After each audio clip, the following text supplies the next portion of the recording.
You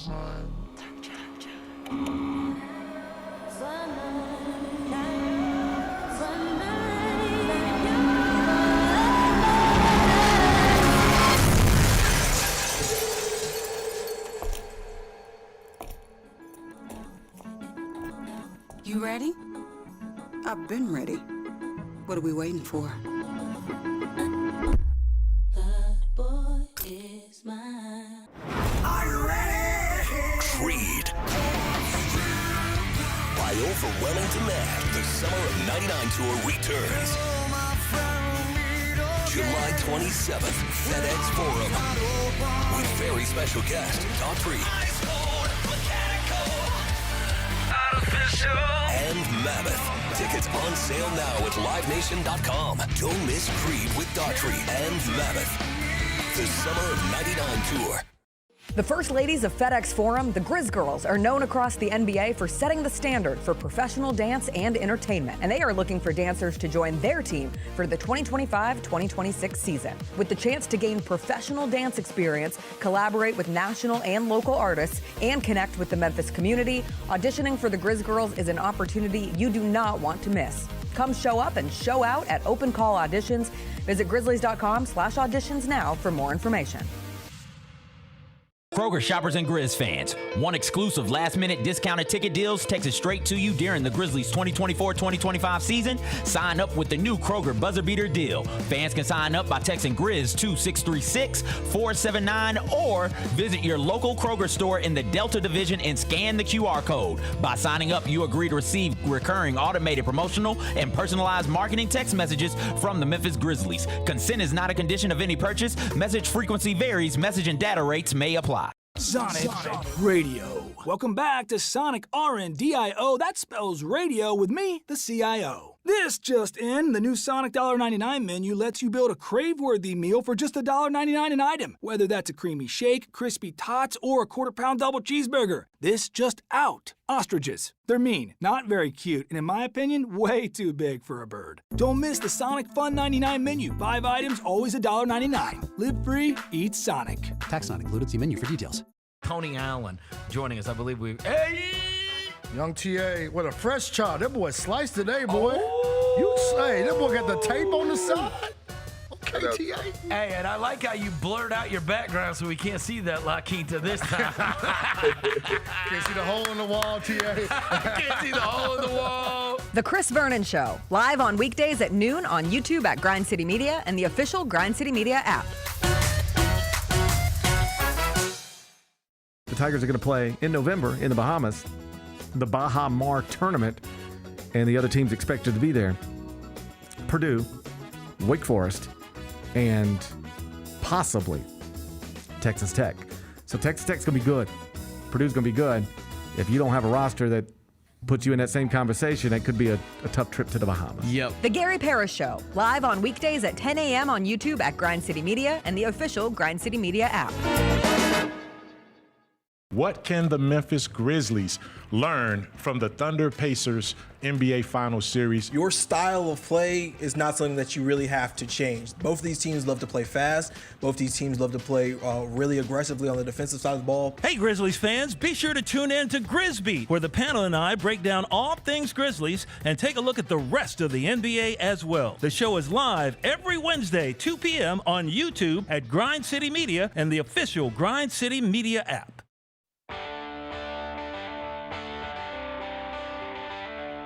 Live from the Built Ford Tough studio at FedEx Forum, it's the Gary Parrish Show, presented by Ortho South, on YouTube at Grind City Media and the official Grind City Media app.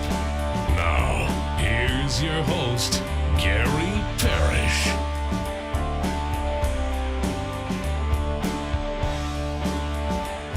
All right, I'm here. My name is Gary Parrish. I'm speaking to you from the Built Ford Tough studio, FedEx Forum, downtown Memphis. Bennett Doyle right there producing the program. Glad he's with me. Glad you're with me. Hope you're getting through the day best you can.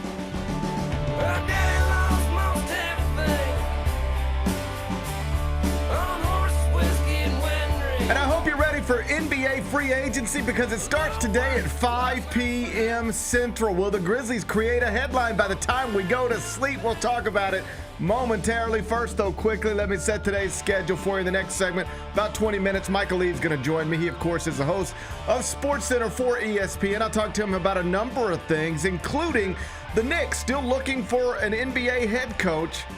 Don Staley reportedly among the candidates now. Michael Eaves is going to join me. I'll talk all things sports with him. He's going to be here in about 20 minutes. Finish talking to Mike, take a break, come back, do 5 more things you need to know, at which point we're going to discuss 5 previously undiscussed stories. Among them, Ace Bailey, as expected, has reported to Salt Lake City. So whatever drama was attached to his selection in last week's NBA draft now appears over. I'll get you updated on that situation. We'll do it in about 40 minutes. Another high-profile situation also playing out in Utah, specifically at BYU. The Cougars starting quarterback, a guy named Jake Ratzlaff, is reportedly expected to leave the program because he's facing a 7-game suspension for violating the university's honor code. Complicated story. I'll walk you through it in just a bit. Jeff Bezos and Lauren Sanchez were married this weekend in Venice. Congrats to them. Tom Brady was there. Sydney Sweeney was there. They were reportedly chatting each other up. Oh, chatting. Oh, man. What? Chatting. Woo! I'll give Ben his thoughts on this important development. We'll do that a little later on in the show. While all WNBA eyes remain on Caitlin Clark and Angel Reese, it's Alyssa Thomas and the Phoenix Mercury who are setting league records. I'll tell you what they did. We'll do it in the second hour. And happy birthday, Mike Tyson. Iconic boxer turned 60 years old today. We'll spend a few minutes on Iron Mike. We'll do it during a segment we call 5 More Things You Need to Know.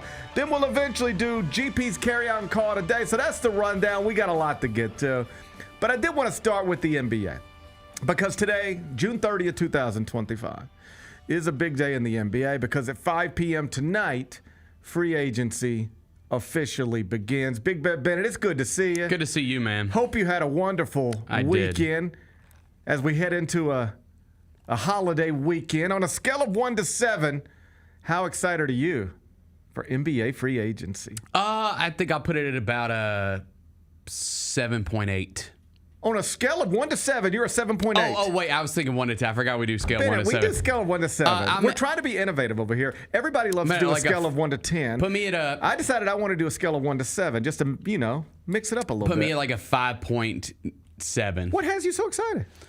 Oh, just the opportunity for my team to improve and get better and have the idea of what we're going to look like heading into this upcoming season. It always gets my blood flowing a little bit. I hope you realize you're probably not going to hear about LeBron James or Steph Curry or any notable player signing with them. Like your blood. Yeah, I got you. Your blood ain't going to move as much as you think, I don't think. I think you're probably right. I'd like to hear about a new Jaren Jackson Jr. deal. That'd be nice. That sounds good. That'd be nice. Maybe a potential Santi Aldama deal. That would be something. They have extended a qualifying offer. Yeah, we have extended a qualifying offer to Santi. That would be your weekend headline, I guess. Santi Aldama has been extended a qualifying offer. Nothing surprising about that. Yeah. Nothing really meaningful about that. Now we'll see if they can get a new deal done for him, and I believe the franchise would like to and expects to. I think you're right. And then the other big headline we could get, theoretically, would be a renegotiated and extended contract for Jaren Jackson Jr. And similarly, I think the franchise would like to do that and expects to do that. Perhaps not today, but hopefully soon. Yeah, I think they're still trying to free up some money to be able to work, because obviously they got to have a lot of money to pay Jaren. The way the rules are written, I'm not going to bore you with all of it, but they need to free up money so that they can give him a raise, so that they can then extend him off of that raise. Exactly what that number needs to look like is a conversation between the Grizzlies front office and Jaren Jackson Jr.'s representation, but I'm confident they understand where they need to get. And so the goal, once 5 p.m. hits today, at some point, is to get to that place one way or another. Yeah, I think that we have already gotten a couple, besides the Santi thing, a couple small developments. One that I think Yuki's gone because they did not renew his deal. And then Luke Kennard. I think Luke's gone too. Yeah, Yes. because They gave Javon his Small number had it. away. Yeah, Javon Small's got the number 10 jersey. That's tough when somebody can give your number away. Yeah, so I think he might be gone as well. I mean, we'll see. Like, I've been reading a ton of Bobby Marks stuff. He's got the best stuff on free agency to me, and names that he has attached as potential guys that they try to move to get off money, or Cole Anthony, who's got a big deal, and potentially John Conchar. Yeah. Right. So, and you might have to attach assets to get that money freed up. Again, it's a complicated situation that will be a process, and I'm certain, for all intents and purposes, that process is already underway. But, the bell rings, as they say, at 5 p.m. Central today, and then we'll see where it goes from there. I'm not that excited about NBA free agency, at least relative to where I've been. Oh, I eat this stuff up. I mean, I'm going to eat it up. Yeah. I'm going to eat it up. But, it's not like we're sitting here waiting on a LeBron decision like we were in the summer of 2010. Or on a KD decision. Are we? I mean, we could get to a place. Are we? Well, I mean, yes, we could get to a place where LeBron is asking to be moved out of Los Angeles. He ain't going nowhere. Even though he opted into his contract yesterday. I think ultimately he will be unhappy with what the Lakers did this offseason, but he ain't going nowhere. Right. That's what I would assume. I agree. So either way, this is what I mean. There was a summer where LeBron James entered free agency. Yeah, the decision. And we had the decision, and that was all anybody could talk about. I was in Akron, coincidentally, on the day of the decision. Oh, man, that must have been apocalyptic. It was either Akron or Cleveland. I don't want to get it mixed up, but I was there. Mm. I was in the building with LeBron hours before the decision was made, publicly. We were in the same gym. Did you talk to him before? No, of course not. You didn't get any. No. You didn't get a feel for it. I didn't get a feel. Gotcha. No, I actually did get a feel for it. You did? Yeah. At that point, I think a lot of people had a feel for it. They knew he was going. It felt like it. But I'll never forget this. I remember this. He was in the gym, and there were very few people in the gym. You had campers. It was like LeBron James Skills Academy. Yeah. So you had the best high school players in the country on the court, like some of their parents in the stands, college coaches in the stands, media there. But I'd say in the whole place, there may be not 75 people, all right? But LeBron's one of them, and everybody else who's there is one of them. And it was eerily quiet. Like, it was just weird. He wasn't walking around talking to a bunch of people and dapping people up and smiling and laughing. He looked stressed. And I will never forget this. It became clear he was going to get on a plane and flying to, I think, Connecticut maybe, to do the decision live at a Boys and Girls Club, wherever he did that. And it was clear that he was walking out of the place, and all eyes are on him, like all eyes. Everybody's just looking at him. And it becomes obvious he's leaving. And I remember a woman, I don't know who the woman was, but I remember this. This is what I heard yelled. "Please, don't leave us, King." And he just sort of walked out. But it was dead silence in the whole gym, and then somebody yelled that. "Please, don't leave us, King." And I was like, oh, no. Oh, no. And then that night, I was in a bar outside of Quicken Loans or Rocket Mortgage, whatever they call it, the arena, waiting for the decision, watched it on TV in a bar just outside. It'd be like if I was at Silky's watching a John Morant decision. Yeah. That's what it was. And I watched a woman literally, like, as he announces, "I'm taking my talents to South Beach," the whole bar is like, "F you," and whatever. And I remember this one woman, I went and talked to her. And because I did a story on this. I just wasn't just randomly chatting up women in the bar to talk to them about LeBron. I was actually working. And the woman just goes like this. And just tears. Just started crying. Damn. Right. So we don't have that. Okay, good. Okay, we don't have that. Yeah. And we don't have, a KD decision to anticipate like we did in the summer of 2016. So it's not that level of free agency. Around the league, the biggest story appears to be like whether Giannis might ask for a trade, or like you mentioned, LeBron, or if somebody will make a huge offer to the Celtics for Jaylen Brown or Derek White. But the actual free agent market is kind of weak.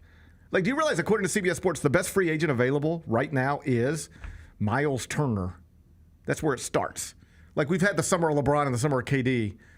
This is the summer of, it's really the summer of Giannis probably. But in terms of free agency, Miles Turner. After that, Jonathan Kuminga. After that, Josh Giddey. After that, Nickeil Alexander-Walker. After that, DeAndre Ayton.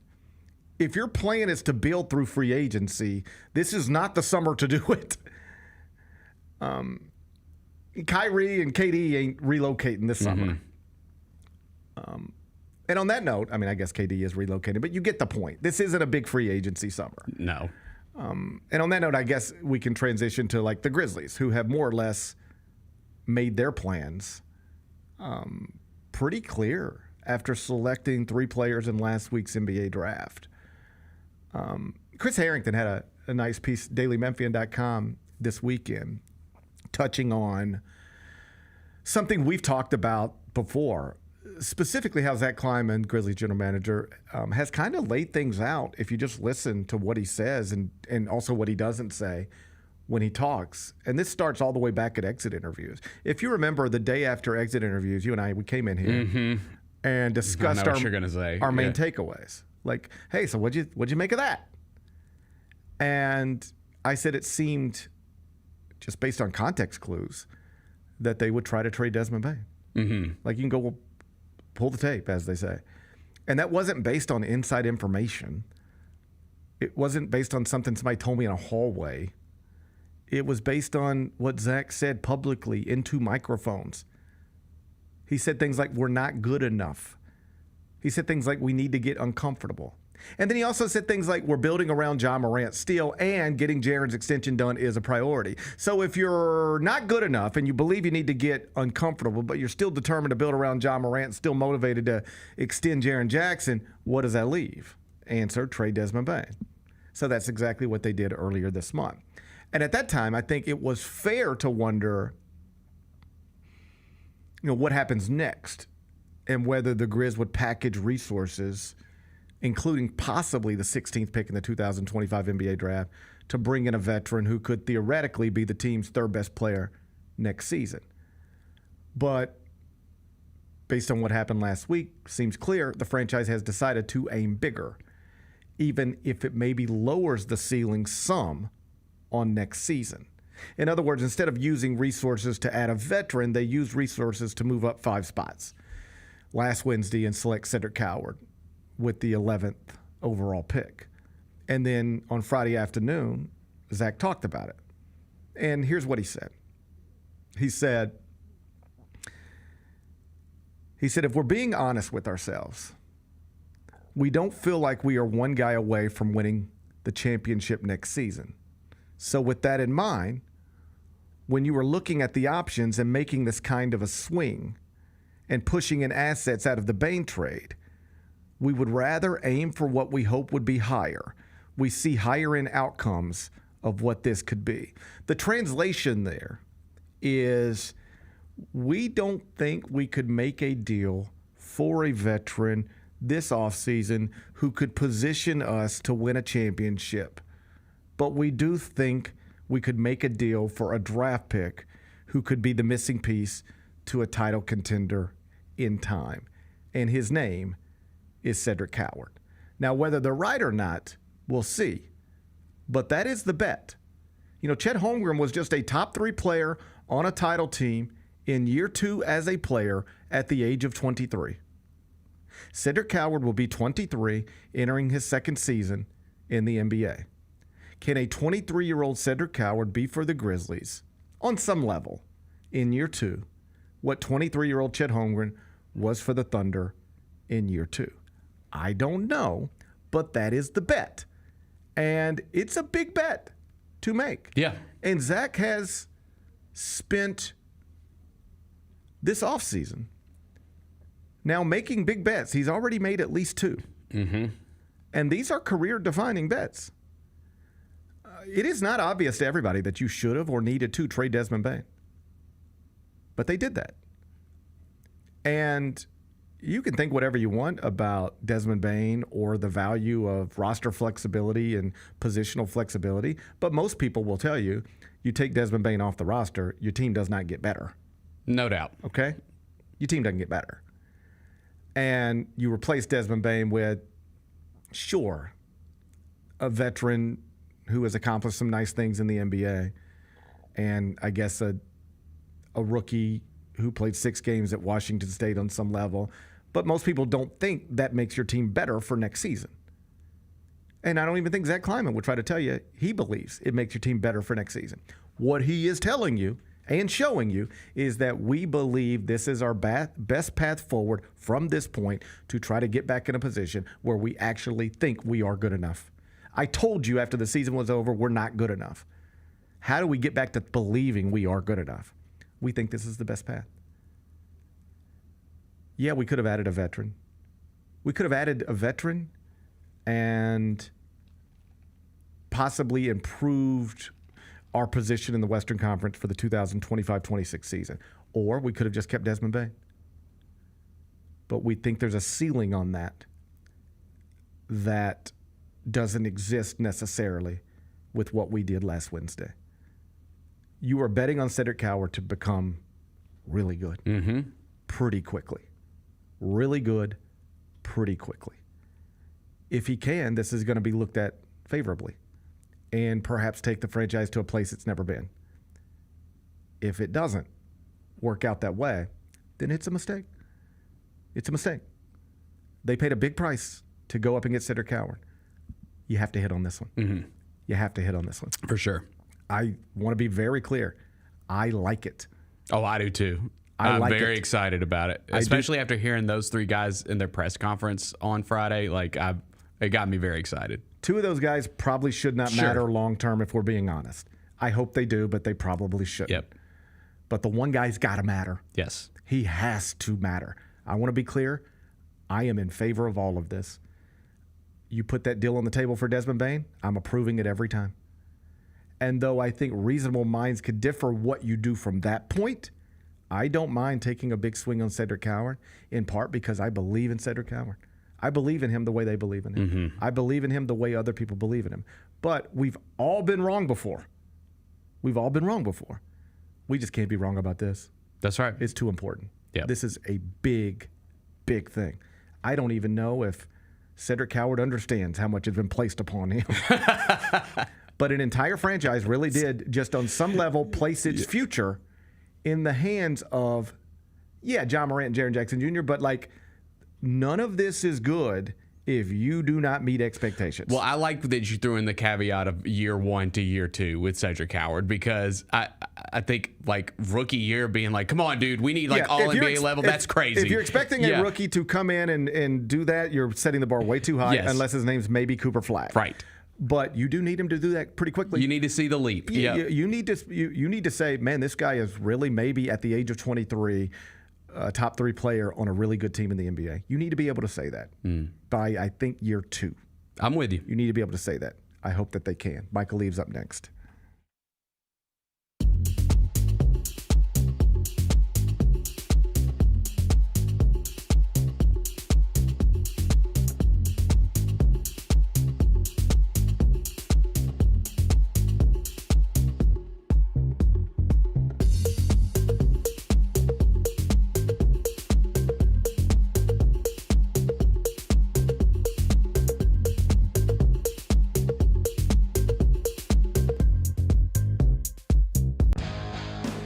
Grizzlies fans know it's the team that gives you the edge.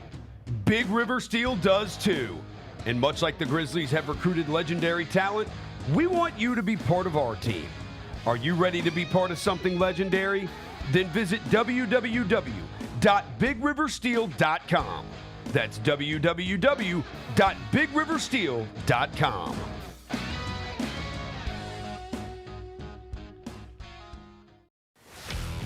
Let's face it, there's a lot of trash talk in basketball, but the great teams let their performance do the talking. Like Ford F-150 with Pro on board, a class-exclusive industry-first feature that turns your truck into a mobile generator and leaves the competition speechless.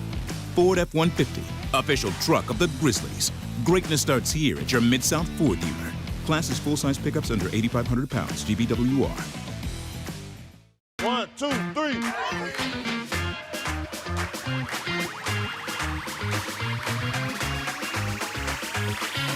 Ready, go.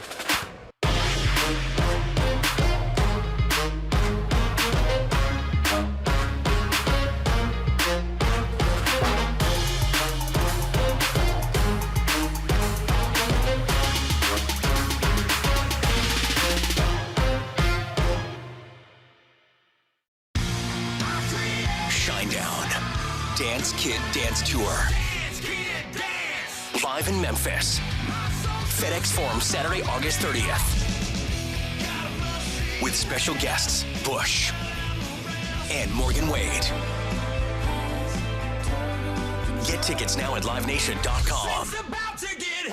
Shinedown, live in concert. For more, visit shinedown.com. Catch us if you can at Southland Casino Hotel and win your share of up to $1.8 million in free play and prizes. Join us for drawings every Saturday in May, June, and July. Each month, over 900 winners will take home free play or drive off in a new car or motorcycle. Be there for all 6 grand finale drawings and try to catch us if you can, only at Southland Casino Hotel. Must be 21 up. Play responsibly. For help quitting, call 800-522-4700. What can the Memphis Grizzlies learn from the Thunder Pacers NBA Finals Series? Your style of play is not something that you really have to change. Both of these teams love to play fast. Both these teams love to play really aggressively on the defensive side of the ball. Hey, Grizzlies fans, be sure to tune in to Grizzbeat, where the panel and I break down all things Grizzlies and take a look at the rest of the NBA as well. The show is live every Wednesday, 2 p.m. on YouTube at Grind City Media and the official Grind City Media app. Murray State is going to the College World Series. It's easy for me to pick a team because 1, I love an underdog. 2, I hate UCLA, and I see that opening round matchup. And 3, we are connected to the school's most famous alumni, Ja Morant of Murray State. Tune in to the Jessica Benson Show with CJ Hurt, live every weekday at 8 a.m. on YouTube at Grind City Media and the official Grind City Media app.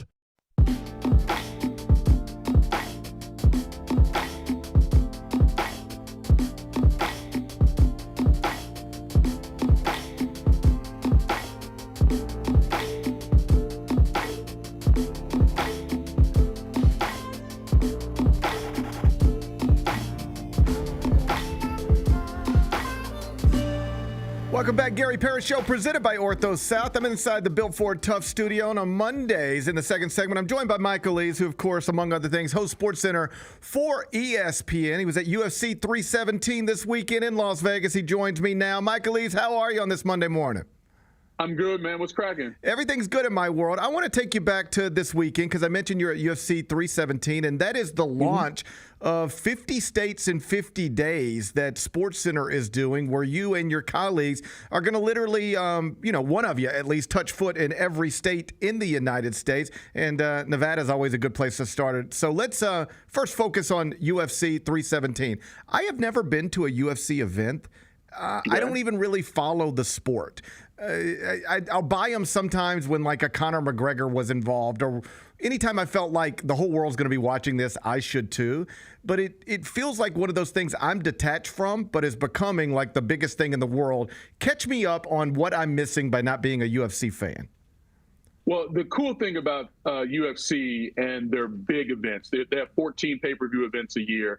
It reminds you of the energy of those big-time boxing matches from back in the day. And obviously, one of the biggest of all time was right there in Memphis with Lennox Lewis and Mike Tyson. Like that energy and anticipation, you feel that someone on a regular basis when you go to UFC. Now, for a lot of people, even like yourself, Gary, like there may be a fringe fan, and that's fine because every sport has those. People don't tune into every NBA game or any NFL game. It depends on who's playing and what's at stake. So sometimes you have that with the UFC. But for me, like I've always, people who can compete in combat sports, whether it's boxing or MMA.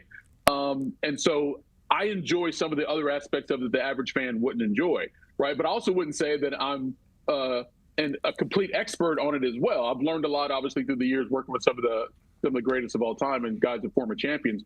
But it's the energy, Gary, the anticipation energy that you get.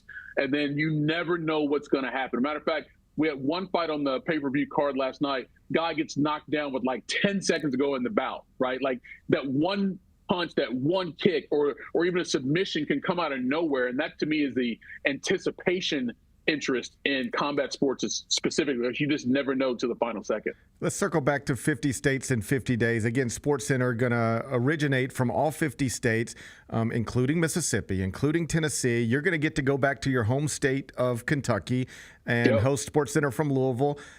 How much, if at all, does that mean to you? I don't mean to project, because you might be so egoless that, like, you don't care about going back home and having people say, man, I'm so proud to see everything that you've become. But I imagine on some level that's a neat experience for you to go back home and host this iconic show in Louisville, Kentucky. Well, to your point, for me, it's more about showcasing my state than it is about me going home and people being proud of what I've accomplished. Like, I'm proud of where I'm from. And I think there's so much more about Kentucky that people don't know that I want to share with the rest of the country. So that to me is the honor of being able to do it. And to do it in Louisville, which is not where I grew up. I grew up like 2.5 hours from Louisville. But all of my father's family, all of his siblings moved to Louisville as young adults. So I was in Louisville growing up as a kid almost once a month. So I know Louisville very well. And the fact that that is the hometown of one of my sports idols in Muhammad Ali just adds to the anticipation of me being able to go back there and share some of that with the rest of the country. But just, generally speaking, Gary, like, there's two things I've said about what I do. One, I think it's important to talk to the people you talk about. So that's why, even though I'm in the studio the majority of the time, I do enjoy going to UFC events or NBA games or college games and getting out and talking to the coaches and the players, because it gives me better perspective on what's going on with those respective teams and athletes, that I could then relay that during the course of my coverage of highlights on SportsCenter, right? But secondly, you need to remember why sports are so big in this country, and that's because of the fans. So I think it's important for us as a network and as a show specifically to take our show to those fans, because we expect them to tune into us on a regular basis. But I think it's important for us to go to them to show that appreciation. And also, Gary, for some of these states and some of these regions that don't have the attention that a New York, a Los Angeles, a Chicago, a Philadelphia, and Miami, some of these larger cities get on the regular basis because of the teams they have. But each state in this country has something very unique for those sports communities and just for the local communities in general. And I think us doing that is a good reminder to us as a network, but also to everyone who enjoys sports, that it's more than just about the big four leagues or the marquee athletes. Every one of these communities in the country has something that the rest of the country, I think, can relate to. I think that's really important, just to get out and be places. Like, I, like you, on a much different level, and by different I mean lower, but like, I sit in a studio a lot as opposed to being in arenas like I used to. My career started, I was in arenas all the time, at stadiums all the time, in different places all the time. And now it's just back and forth to New York, sitting in a studio, talking into a camera. And there was one time in February where my bosses came to me and they were like, hey, could you switch up your schedule for this 1 week? We'd like to send you to Texas Tech, Arizona State. We need a sideline reporter. Yeah, I'll do it. And suddenly I'm in Lubbock, Texas, and there's nothing glamorous about Lubbock, Texas, but I loved that trip just because it was a different airport, a different hotel. I was in an arena. I went to somewhere new for lunch. I talked to people, like face-to-face with a basketball coach, face-to-face with a basketball player, face-to-face with a fan. And I got so detached from that in recent years that it sort of just reminded me, this is important, to just be out among people as opposed to sitting around with other TV people talking about stuff with other TV people all the time. And I'm like, I know this isn't quite that, but it's under the same umbrella. Just get out and be in communities and talk to people. I'm glad you guys are going to be able to do that. Here's the irony, Gary. As close to sports as you and I are, it's easily for us to get detached. Yes. Because of that environment in which we operate, which are studios, which are isolated. We're in Bristol, Connecticut. Like, my studio is not even in New York or Los Angeles or a major media market where my studio is actually located. And we're the biggest sports network in the world, right? So it's really hard for me sometimes to go out and make these connections and have these conversations unless I'm being very intentional about it. And I try to be. And that's why I travel probably more than some other sports center anchors do. Now, granted, I don't have kids, so it's easy for me to do that. But I've told my bosses, I want to go out to these things for that reason. Because, look, we were at UFC 317, right? So we're at a UFC fight. But Max Crosby was on the set with us Saturday night. I talked to him about the Raiders for 10 minutes. Okay. Now, when I get to the fall and there's a highlight or there's a story about the Raiders, I can lean back on that conversation I had with Max Crosby, something he shared with me then that will give me better perspective and context on how to deliver that highlight or story in September, October. Like that 10 minutes could be valuable to me 3 months from now. Those little things for what we do as a living are invaluable. And I think a lot of people, Gary, that do what we do either lose sight of that or just don't care about that enough because it makes us do our jobs better. That's real good advice. I'm talking to Michael Eaves from ESPN. Let's move over to the NBA, where the New York Knicks still do not have a coach, but reportedly are interested in South Carolina's Dawn Staley. Dawn is already going to go down in history as one of the greatest basketball coaches ever, period, regardless of gender. Gino Auriemma, Pat Summitt, Dawn Staley, you do not have to coach men's basketball to be a great basketball coach. She has nothing to prove. That said, do we know whether she's interested in this type of thing at all, coaching in the NBA? We don't know, but how could she not be? Right. Now, if you remember back when Kentucky was looking for a coach last summer and they ended up with Mark Pope, I said they should hire Dawn Staley because I thought she was one of the best coaches in the country, regardless of level or college versus pro. I just think she's that good of a basketball coach. Everywhere she's been successful, and she comes with instant cachet, right? So if you are the Knicks and you're looking for best available coach, how could she not be on that list in terms of just what she's already accomplished? Now, the thing that everyone is going to get caught up in is the fact that it would be history-making if she gets that job. And for her, though, she has to look at that beyond the history that can be made because she understands what she's going to represent. And unfortunately, when any type of, let's call it minority, does something for the first time, they accomplish goes beyond them. And if they don't accomplish something, that goes beyond them as well. And if you're a minority in this country, whether it's black or whether it's a woman, and you're trying to make a way for yourself in sports, you understand that it's more than just about you. And for her, that's a lot to weigh. And also, she's very successful where she is. She's the highest paid coach at her division, all of those things. But for her to have this opportunity, speak for Dawn Staley, but it would be hard pressed for her to turn it down, especially if the money is what it should be to coach the Knicks, the NBA team in the largest market in the country. They have to come correct with salary. If they do that, I would find it very hard for her to turn that down. She would be in such an unusual position, unprecedented position, but you touched on something that I think is important that she would need to understand as well. And I'm confident she would. She's a smart woman. But there are a lot of NBA coaches who get hired every offseason and fired very quickly, and we just chalk it up to the NBA. Like Frank Vogel can win a title and then get fired. Mike Budenholzer can win a title and then get fired, and we're just like, oh, well, they didn't have good rosters or there weren't enough people. We just chalk it up to, man, this is the way the NBA works. But if she were to get hired and it not go well, it would not ever be a story simply told as, NBA is hard. Most coaches get fired pretty quickly. It would be, see, we finally tried it. We tried to let a woman coach in the NBA, and you see how that went. It would mean so much more to so many people. Even if it wouldn't mean that at all, it would get translated that way. And that's something that she would have to carry with her, and that's a heavy thing to carry around.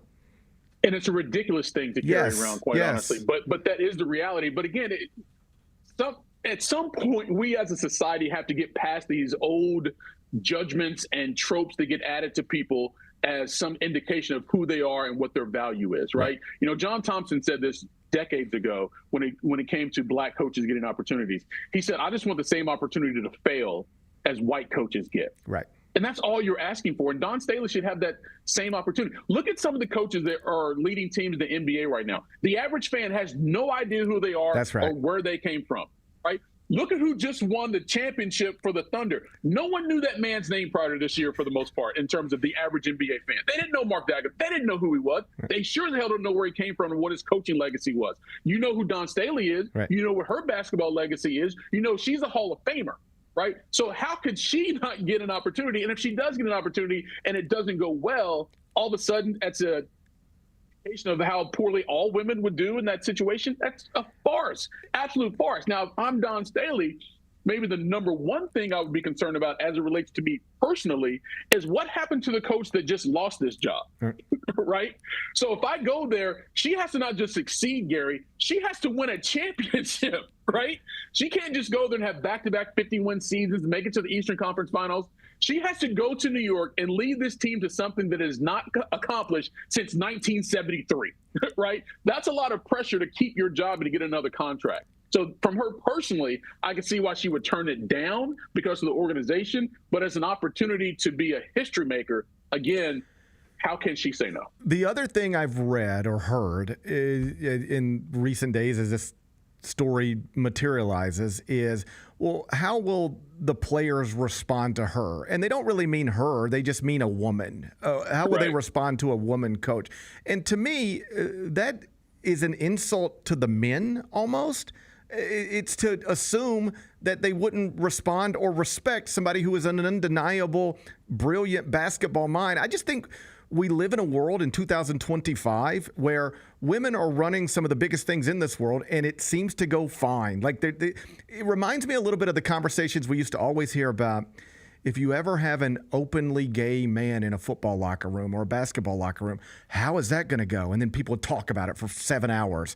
And then we finally got it. And you know what we found out? It didn't matter at all. It just didn't matter. The dynamics didn't change. And I suspect this would be something similar, that the whole male-female dynamic that people conjure up in their head wouldn't be that big of a deal in reality. What do you make of that? It's amazing how many people hold on to ignorance. Yes. And I don't know why. And it's willful ignorance, right? Dawn Staley has more basketball cachet than probably half the coaches in the NBA. Right. Based on what she's accomplished. And why would you not listen to someone who's won a gold medal, who's won national championships?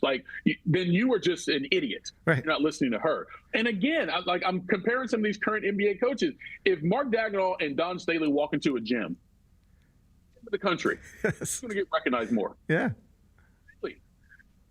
No, it's not just because she's Dawn Staley, head coach of South Carolina, but they know what she's accomplished as a coach in basketball. She's going to have more cachet with these people than Mark Daigneault would. And that's no disrespect to Mark. That's just a reality. So with that being said, how would any basketball player, whether it's Jalen Brunson or Mikal Bridges or Karl Anthony Towns, not respect what Dawn Staley would have to say about how they play and what she's seen, right? It wouldn't make any sense. And anyone who would say, well, they're not listening to her because she's a woman, then I think there's two ignorant people. The person who said that and the person, to your point, who would be that male, not listening to a woman simply because she's a woman. That too would be ignorant. We'll wrap it up here with Michael Eaves. Last thing before I let you go, big headline from the weekend. LeBron James opts into a player option with the Lakers. But then Clutch released a statement that was, it at least leaves it open enough to make people wonder, what does this really mean? What do you make of the LeBron James situation? Do you expect him to be a Laker next season? I do. Yeah. Absolutely. Especially, again, Bronny's still with the team. Right. So I think LeBron will be there. Now, the real question is, what's he going to do next year, right? Is this his final year? And Brian Windhorst pointed this out earlier today. This is the first time, I believe, that LeBron has ever been in the last year of a contract. Every time he's been up for an option, there was always an extension signed, right? But he has 1 year on his current deal right now, and that's through the next season. So what will he do next year? Will he go somewhere else? Will he take a cut to play for another team? That's the real question. But I do think LeBron was going to just one last year and he knew it. I think he would tell us. Because I think enjoy the retirement tour. Right. That's just good. Like, I don't know LeBron at all. But I just think he would enjoy it, and I think he deserves it, quite honestly. And he may deep down feel as if he deserves it as well. So I think if this was his last year, he would tell us, but he's not going to necessarily say right now if it's going to be. It might end up being that. But he could also come back one next year and say, you know what, this is my final year, and I'm going to do this at wherever he wants to go, whether it's go back to Cleveland to play his final year or if Bronny goes somewhere else to play with him again. I think we'll know if he's made up his mind that it's going to be his final year in the league. That is Michael Eaves from ESPN. Make sure you're watching him on SportsCenter, following him on X. That's at Michael Eaves, at Michael Eaves. You're the best, buddy. I appreciate your time. All right, man. Talk soon. We'll see you. That's Michael Eaves from ESPN. Bennett, we touched on the LeBron stuff earlier. You agree with that? He's probably going to be a Laker. Then we'll see what's going on. Yeah, for sure. And I think Eaves is exactly right. I've even said this before. Like, there is no way LeBron's not going to do a retirement tour. Like, I just do not believe that one bit. Because not only, like, for him to just get his love, which I'm sure he wants, like, you know, on his last year, but also just for, like, the longevity. Like, dude, you're selling out every single road game the entire season. Like, it's great for the league for LeBron to do a retirement tour. In fairness, like, the Lakers with Luka and LeBron probably going to sell out every road game anyway. That's fair. But to your point, yeah, I mean, you have an opportunity to turn regular season nights into big events. Yes. Like, you will. LeBron's last night in and this Detroit. Will be the last time LeBron's he ever last night in Cleveland. This will be the last time he ever plays in the Garden. Right. Like, you'll get all that stuff, right? That would matter to me. Yeah. I don't know if it matters to him, but everything he's shown us about himself suggested it's the type of thing that might matter to him. That's what I'm saying. That he might like the attention. I just don't believe he's going to be like, all right, see ya. There's some thought that even like releasing that statement through Clutch yesterday is like begging for attention, begging for people to say, oh, what is he going to do now? Because the statement more or less read, he's enjoyed his time in Los Angeles. He enjoys being great partners with Jeannie and Rob. Mm-hmm. He is also focused on having realistic chances to win an NBA title, and so we'll keep monitoring the situation. The implication was he is opting into this contract, but that doesn't mean he is insisting I'm going to be a Laker. He has a no trade clause, but he could also quietly, if he just doesn't like the direction of things and has an indication, and he would, that somebody would be willing to do a deal for him that would put him in a better position to win a title.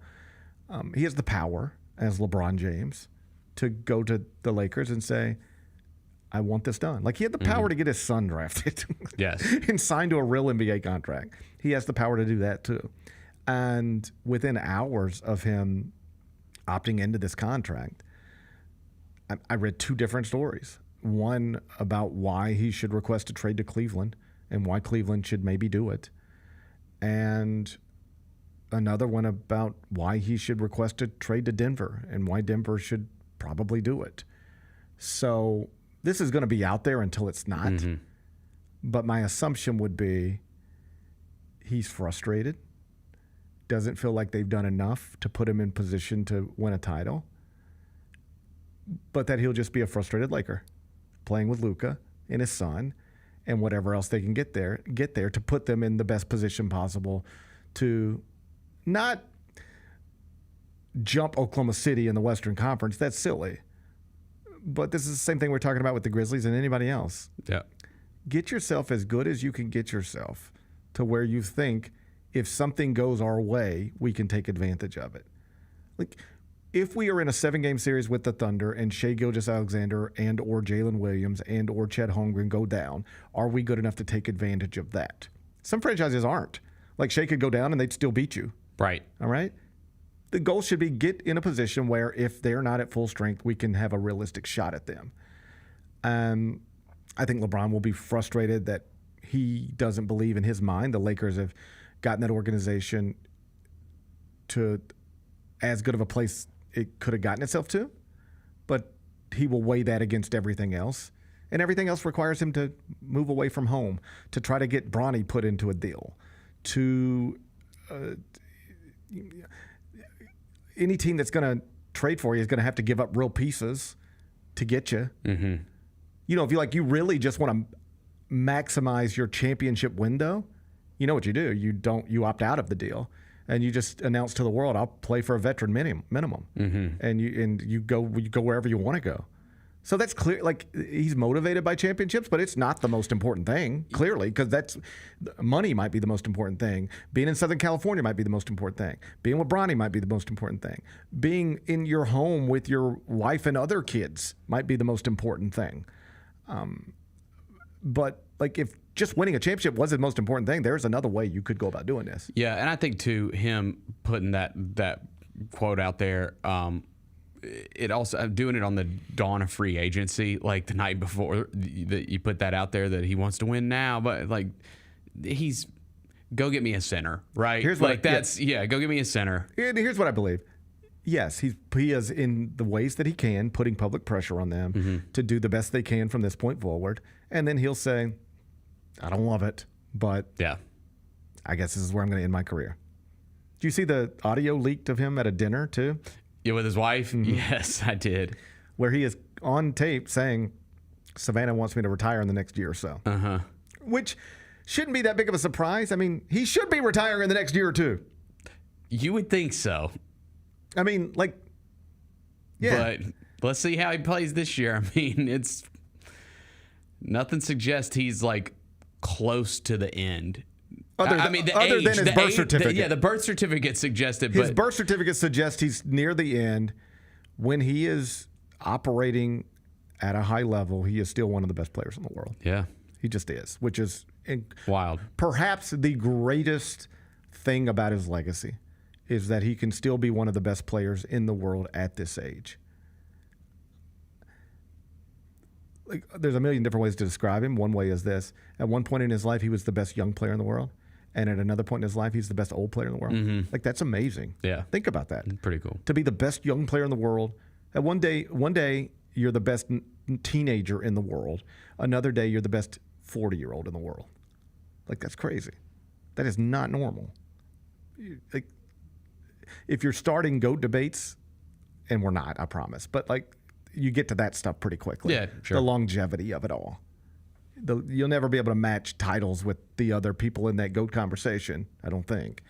But you can match and exceed a lot of the other stuff. And so now the question just becomes whether he's going to conclude this incredible career in Los Angeles or somewhere else. I guess we do not have an answer.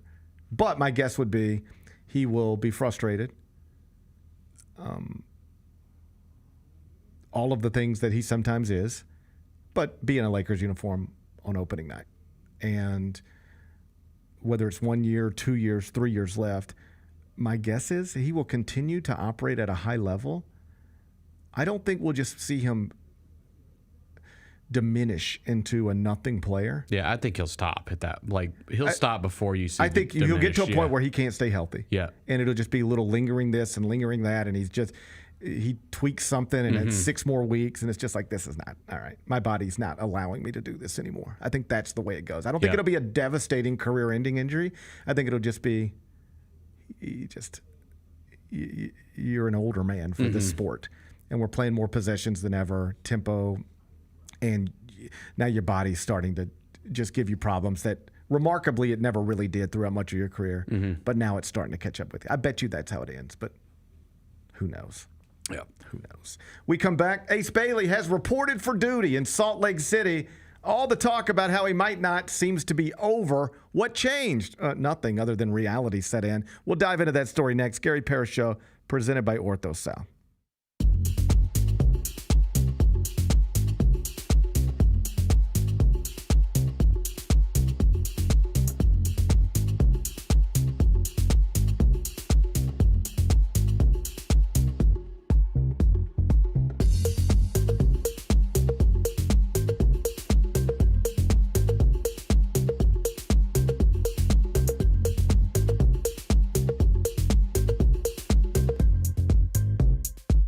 Have you always dreamed of entertaining on the biggest stage in Memphis? The Claw Crew is looking for members to join their team for the 2025-2026 season. Claw Crew members are hardworking, high-energy entertainers who assist Grizzlies home games by hyping up the crowd and much more. Not only do they support the Grizzlies on home games, but also promote in Memphis and across the Mid-South. Open auditions are Saturday, August 9th at FedEx Forum. Visit grizzlies.com/auditions for more information and to register today.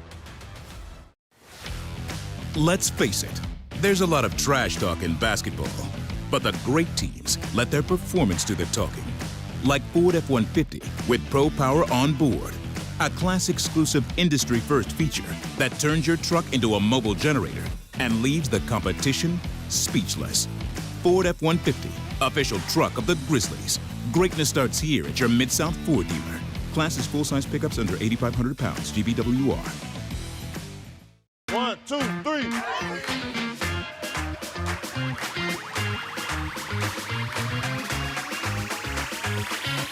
Ready, go.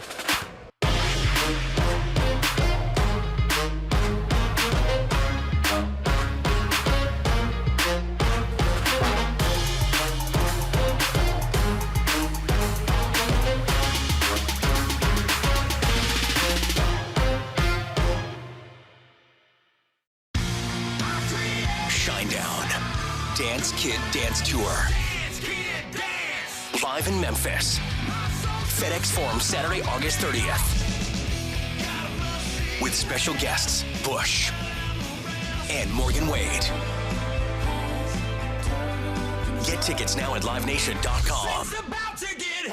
Shinedown, live in concert. For more, visit shinedown.com.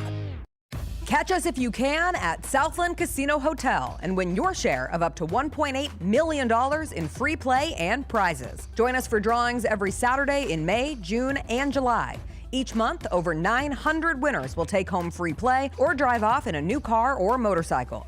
Be there for all 6 grand finale drawings and try to catch us if you can, only at Southland Casino Hotel. Must be 21 up. Play responsibly. For help quitting, call 800-522-4700.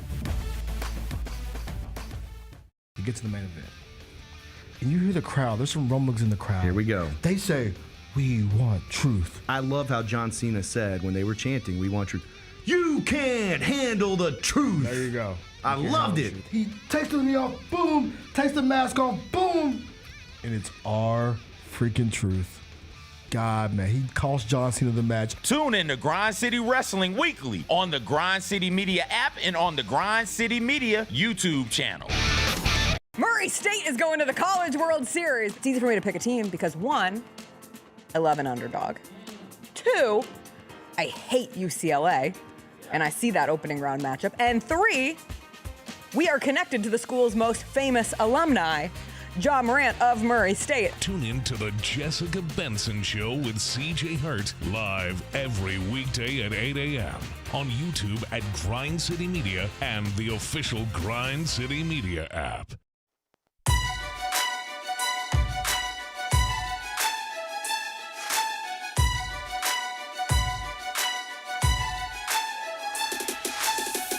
Orthopedic injuries can be unpredictable, unforeseen, and unscheduled, and Ortho South understands this better than anyone. Since your injuries don't make appointments, you don't need to either. And that's because Ortho South welcomes walk-ins during the weekdays, in the evenings, and even on Saturdays. So next time an unforeseen injury makes an unscheduled appearance in your life, visit orthosouth.org to find your nearest urgent care location. Just walk in and Ortho South will take care of everything, especially you. Learn more at orthosouth.org. That's OrthoSouth at orthosouth.org. Now I got 5 more things you need to know. Number 1. Ace Bailey has reported for duty in Salt Lake City. He's in Utah. He's officially a member of the Jazz. He held his introductory press conference and said he just feels blessed. Good. So it appears all of this is over. Bennett, I don't know if you were stressed out, wondering I was so stressed, yeah. after last Wednesday night whether Ace Bailey would actually report to Utah or not, because genuinely, I thought once the Jazz called his bluff and were like, all right, whatever, but we're taking you, then it would just all be over.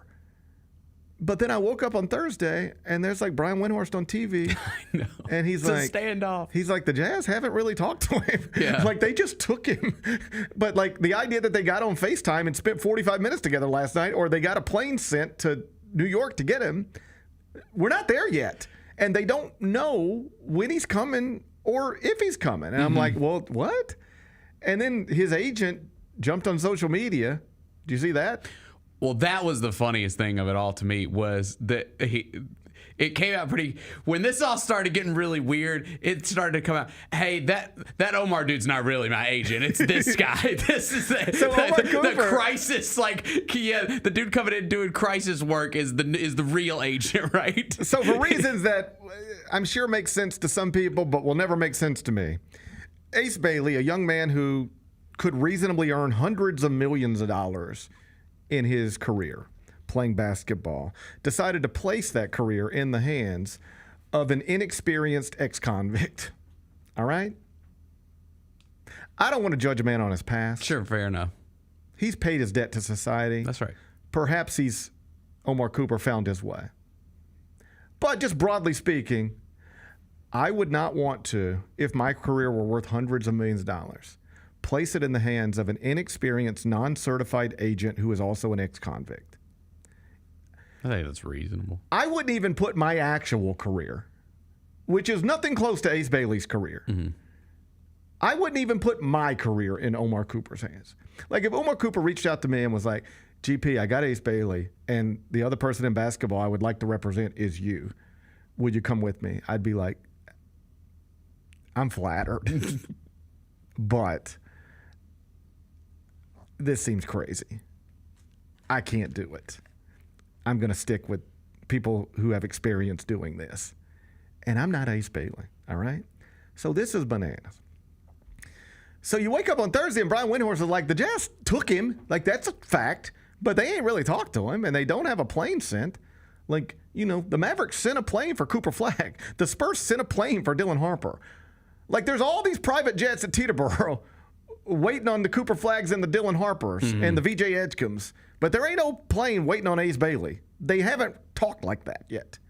I'm like, well, what? And then Omar Cooper jumps on social media. I don't know if you saw this. I didn't see. Oh, man. So he's got, I think, is a Jay-Z song playing in the background. You ever made a video? People do this sometimes. They make a video, and they have music playing in the background. Yeah. And it's just like you're supposed to pick up on the music and be like, I wonder what they're hinting at here, right? Russell Westbrook might do this sometimes. Other people do it sometimes. I've never done it, I don't think. I think I'm too old to do it.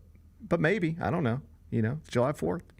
Yeah, man. Do whatever you want. Maybe I'll do it. Put music in your background. Maybe I'll put music in my background and make a video. Make y'all wonder what I'm trying to say. Yeah. All right? So Omar Cooper does this, and he's just staring into the camera like this. He's doing this. Oh, I saw the video. Okay, I know what you're talking about now. And I'm like, what are we doing? Uh-huh. You're not helping yourself. If people think... Oh, because that video went real viral. So that video made the rounds. I don't want to judge a man on his past. I think I've established that. But you could do a Twitter search for Omar Cooper and clown, and you'd get a lot of hits on it, right? That's what you were getting last week. You do like a Google search. It's like Omar Cooper and clown. You get some hits on that, I assume. Well, then you make that video. You're not helping yourself. You're not looking less like a clown. Right. Making that video. You're just not. Nobody else's agent. I didn't see Cooper Flagg's agent making videos. I didn't either. But that's not his agent. But that's not his agent. That's not his agent, apparently. Then some new dude pops up. Some new guy pops up. Yeah. Some new dude who's like... He was like, whoa, whoa, whoa. We are excited. Yes, Utah rocks. Utah rocks. Yeah. And it was very clear. I don't know exactly how this happens. How you end up as Ace Bailey with Omar Cooper running your entire pre-draft process, despite the fact that he is inexperienced, a non-certified agent, and an ex-convict. All right? I don't know how you end up in that situation exactly. I'd be fascinated to know. But, oh, buddy, they evacuated out of it. Yeah. And they put a new guy on camera. It was like, hey, does anybody want to jump on Zoom and talk to somebody new connected to Ace Bailey? He's happy to talk to you. And this guy's like, Ace is very excited about Salt Lake City. This is a dream come true. So it's over. It's just over. Yeah, I mean, you just have no leverage in that situation at all, because if, like, your option is don't show up and you can, I guess, re-enter your name in the draft next year, but you ain't going top 5 at that point, because then every team in the league is like, whoa. It's just, you have no realistic option. No. You can play tough, make demands, make requests, make threats. In reality, you wake up on Thursday morning and you don't have any good options. At that point, what are your options really? Report to Salt Lake City and play for a franchise that has a quality front office, a respected head coach, and is clearly in a rebuild, but they want you to be a part of it. Yeah. Okay, that's option one. You don't want that? Perhaps Salt Lake City ain't where you thought you were going to live, all right? But, like, that is still clearly your best option. You want to go play international? What do you want to do? What are you talking about? You want to leave all this money on the table? Millions of dollars. You just don't want to take it. What? Who do you think you are? Like, I know when you're a young person and you have dreams, you start imagining where you'd like to live and where you'd like to be. And in most professions, you do have a say in that. But in this one, you don't. The system is set up, it's collectively bargained, where you make yourself available. And one of 30 franchises have the opportunity to select you, in theory. And then you go to work there. It is a weird profession in the sense that there are about 56 humans, at least, who heard their name called last week and are going to spend this week moving. That's not really our lives. I didn't ever wake up one day and say, I'm going to be living somewhere new next week, and I don't know where it is. It could be Charlotte or Philadelphia or Toronto or Sacramento or Memphis or Atlanta. That's a weird thing. And then to also know that your employer can just move you to another city. Like, imagine if today, like, Pugs could just trade you to Orlando, and you had to, I guess I got to be in Orlando tomorrow at noon and start work. I do like Orlando. I know you would. I prefer to be here. Yeah, right. It's just, I acknowledge it is a weird profession, but it is the profession, and this is the way it works. And do you think, let's just be honest. I know Cedric Howard said all the right things and seems to be perfect for Memphis and this organization. But do you think if he's sitting around 6 weeks ago and being like, I want to move to Memphis, Tennessee? Probably not, right? Where's Washington State? Pullman, to be exact. Okay. But you get my point. How about this? I once hosted exchange students. One was from Berlin, Germany. Get your point. One was from Cagliari, Italy. All right? The way that process works is you sign up to go to America. Do you think either one of them dreamed of going to Hernando, Mississippi? Probably not. You think you're going to Los Angeles or New York, and then then you were placed in Mississippi. Pullman looks beautiful, by the way. It is nice. It looks gorgeous. Damn. It is. Is it in Pullman? I don't know. You said it. It might be somewhere else. Where is Washington State? It might be somewhere else. They are in Pullman, Washington. Okay. Yep, you got it. Yeah, good. Surrounded by the mountains. Of course, it is beautiful. So you get placed in Hernando. You probably had dreams of going somewhere else. Similarly, in the NBA draft, you get placed somewhere, all right? And I bet you for most players, it is not where they dreamed of going. And you just get there, and you know what you find out? This place is still probably more awesome than anywhere I've ever lived. I know. It's kind of funny. Like, everyone I've ever talked to that's been to Salt Lake City said it's awesome. Incredible. Yeah. I'd like to visit. It's great. It's cool. I've had good times there. Really? First off, it is different. You notice that. There's a different vibe. Yeah. You just notice that. We'll just get way off track, I guess. But I'm in Salt Lake City for something. I think a football game. Yeah. I think I was there for a BYU-Utah football game. Mm-hmm. And I fly in, and this is pre-Uber. So back then, I would just get rental cars all the time. Now I never get a rental car. Ubers have been the death of the rental car business. I can't prove that, but I bet you somebody else can. It's hard to get a rental car. I have noticed that. Somebody told me that just getting a rental car is hard. It's a process. But I think there aren't as many of them. I think that's it. Now, if you don't mind, I'm going to start talking about things I know a little bit about, but not much. I did listen to an entire podcast one time. If you want to know what kind of podcast I listen to. Rental cars? Yeah. This is the stuff I listen to. I do not listen to stuff like this. I listen to just anything that will, I think, make me go, oh, that's interesting. I just like to know things. I'm curious by nature. I enjoy knowing things. Yep, I like knowing things. So, a podcast about why rental cars are hard to get is interesting to me. I want to have an so I don't remember it specifically, all the details, but there's something, it has something to do with COVID.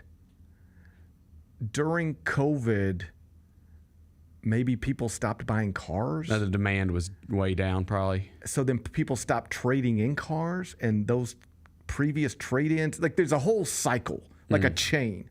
And the circle is people buy cars, they get rid of their older cars, these older cars become rental vehicles, and then the rental facilities are overrun with rental cars, and then suddenly that stopped.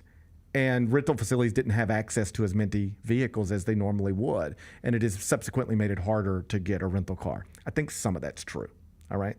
There's some version of that is true. What I believe is also true is that you used to go to a place like Pullman, Washington, and it'd be like, well, there's no way to get from the airport to where I'm trying to get without getting a rental car. Well, now you just take Ubers everywhere. I don't rent cars anymore, ever. Just rental cars everywhere. So I'm in Salt Lake City. I know you're thinking there's going to be a point to this story. There's not. It's just me telling stories. It's a different vibe. So I'm at the rental car counter, and the young woman is like, Mr. Parrish, it's nice to have you here. And I'm like, yeah, it's nice to be here. And she's like, so what brings you to town? And I'm like, it's a football game. We're already talking too much for a rental car interaction. We're already saying too much. And she's like, well, we got you all set up, and we got you upgraded to this car, and it'll be in space 47 right out to the lot. Let me walk you there. And I'm like, okay. So then she just starts, like, this is a time where I've rented cars every week somewhere. Nobody's ever offered to walk me to my car. Suddenly this young woman's offering to walk me to my car. And she's like, so how long are you going to be in town? She just chit-chatty up. And I'm like, what is going on? Why is she with me right now? And why is she talking to me like this? And here's the truth. It's just nice. It's just a nice young Pleasant woman. people. Just a pleasant person. And my encounters with that were routine. Just people being unusually nice and helpful in ways that are also kind of put your antennas up a little bit. Okay. Like, what's going on exactly here? So that was, let's say, a Friday. On Saturday, we go to a football game. I want to say it was a day game because it feels like after the game, we did that thing. Some other writers were there, and we did that thing where you go settle in at a bar to watch the late night games. Our columns are done. Let's go watch the late night games together, and we'll sit down and order some, nachos Chocolate milk. and chocolate milk, right? Because that's the perception of Salt Lake City. I'm telling Everybody you. just drinks chocolate milk. I'm telling you. They don't this- drink beer, they drink chocolate milk. That's what people say. Uh-huh. I'm telling you, this is a true story. The alcohol was like the beers. You can't just buy a beer. Like, it was low alcohol beer. Like, all that stuff's real. All right. So anyway, this is my point. So we're just sitting in Salt Lake City, and we're just like, it feels like a sports bar, watching football games, drinking beers and eating food and telling stories, whatever. And at some point, I think everybody's been to one of these places where a restaurant kind of turns into a club. Like, it's a restaurant, but now it's 9 o'clock. Now here's a DJ. And now here's the DJ, and the lights are dim. Yep. And the tables have been moved, and now you're in a club. You haven't moved, but now you're in a club. And this is, and it was like me. I don't remember who all was there, except I definitely remember it was Bruce Feldman from Fox Sports. And I want to say maybe Pat Forty as well, but I'm not sure. But I remember Bruce for some reason. Ryan Russillo might have been there. Okay. I think I remember that too. So we're in this, it's like one of those things you look up and it's like, whoa, what happened here? And I'm telling you, this Salt Lake City bar turned into the wildest club you've ever seen in your life. Really? Like, you have a perception of what you think's going on in Salt Lake City, right? Mm-hmm. And I don't know what that perception is. What do you think? What do you think's going on in Salt Lake City? Well, I know it's pretty, and I know that it's supposed to be just beautiful scenery. Yes. You can go skiing in Salt Lake, can't you? Of course you can. You can go skiing in Salt Lake. I do know. I mean, what do you think's happening in a club in Salt Lake City on a Saturday night? That's what I'm asking you. What do you think's happening? I know that when the lights go out, that it tends to get a little freaky there. I do. I watch Secret Lives of Mormon Wives. Like, I know what's going on there. It's wilder than you think. It was going on right in front of me. It's wilder than you think. I mean, right in front of me. You think chocolate milk and homemade cookies. There's an underworld. On the table right in front of me. Yeah. There was an underworld. Yeah, man. I'm telling you, I was seeing some stuff. Mm-hmm. I was seeing some stuff. I didn't know I was supposed to see it. Yeah. And I just remember thinking, this is what I remember thinking, Bennett. I remember sitting there like this and going, I didn't know Salt Lake City got down like this. Yeah, dude. You think it's just a bunch of pent up? I was just going to say that. Pent up. You got to let it out. You got to let it out. Uh-huh. And you can't let it out. Turn the lights out, lock the door. Let it out. Yeah, and let it all out. And I just got stuck in the middle of it somehow. I wasn't even looking for it. All right? I wasn't even looking for it. I pray to God Ace Bailey finds himself in that bar tonight. Yeah, he's going to love it there, dude. Here's my point. He's going to love it. It ain't what you think. It might be kind of what you think. It might be what you think. Here's the thing I think people sometimes forget about where you live and work. Do you know what you actually do every day? If you're a multi-millionaire like Ace Bailey, here's what your life is going to consist of. You're going to wake up in an amazing home, and then you're going to drive an amazing car to an amazing workplace. and then you're going to go back to that amazing home. What else are you really doing all day long every day? I talk to college basketball coaches about this all the time. Yeah. It's like, oh, you could live in this city or this city. Man, I wake up every morning. I get my kids up. I take them to school. I go to the practice facility that looks like every other practice facility. And then I come home. There was one time Kelly and I were thinking about moving to New York, and we were weighing all the pros and cons of moving. And the cons were obvious, like, this is our home. We have things here. Our families are here. Like, the cons, the list was long. But then there were pros, and it was like, you know, less travel for me, right? Probably more opportunities for me. But then you'd get to, like, in Central Park, and it'd be like, you can go to take the kids to Mets games and go to the museums, and every concert in the world is going to come through there. And then you know what you have to remind yourself of pretty quickly? We ain't doing none of that. Right. We you know what you do? Here's what we were going to do. We're going to wake up every day in a home a fraction of the size that costs 10 times more. Yeah. And we're going to get our kids up, and we're going to fight with them about brushing their teeth and getting their shoes on, and we're going to drop them off at school, and then we're both going to go to work, and then we're both going to come home, and we're going to watch the same TV shows that we watch and the same games that we watch and eat the same foods that we watch, perhaps better variety, but what you get the point. And it's just like that. You don't really live your life in these ways that you think you're going to live your life. Your days are they are what they are. And so just that is something Ace Bailey will realize pretty quickly. And also, he's just going to get there, and you know what he's going to see? Incredible mountains and incredible practice. It's going to be the best things he's ever seen.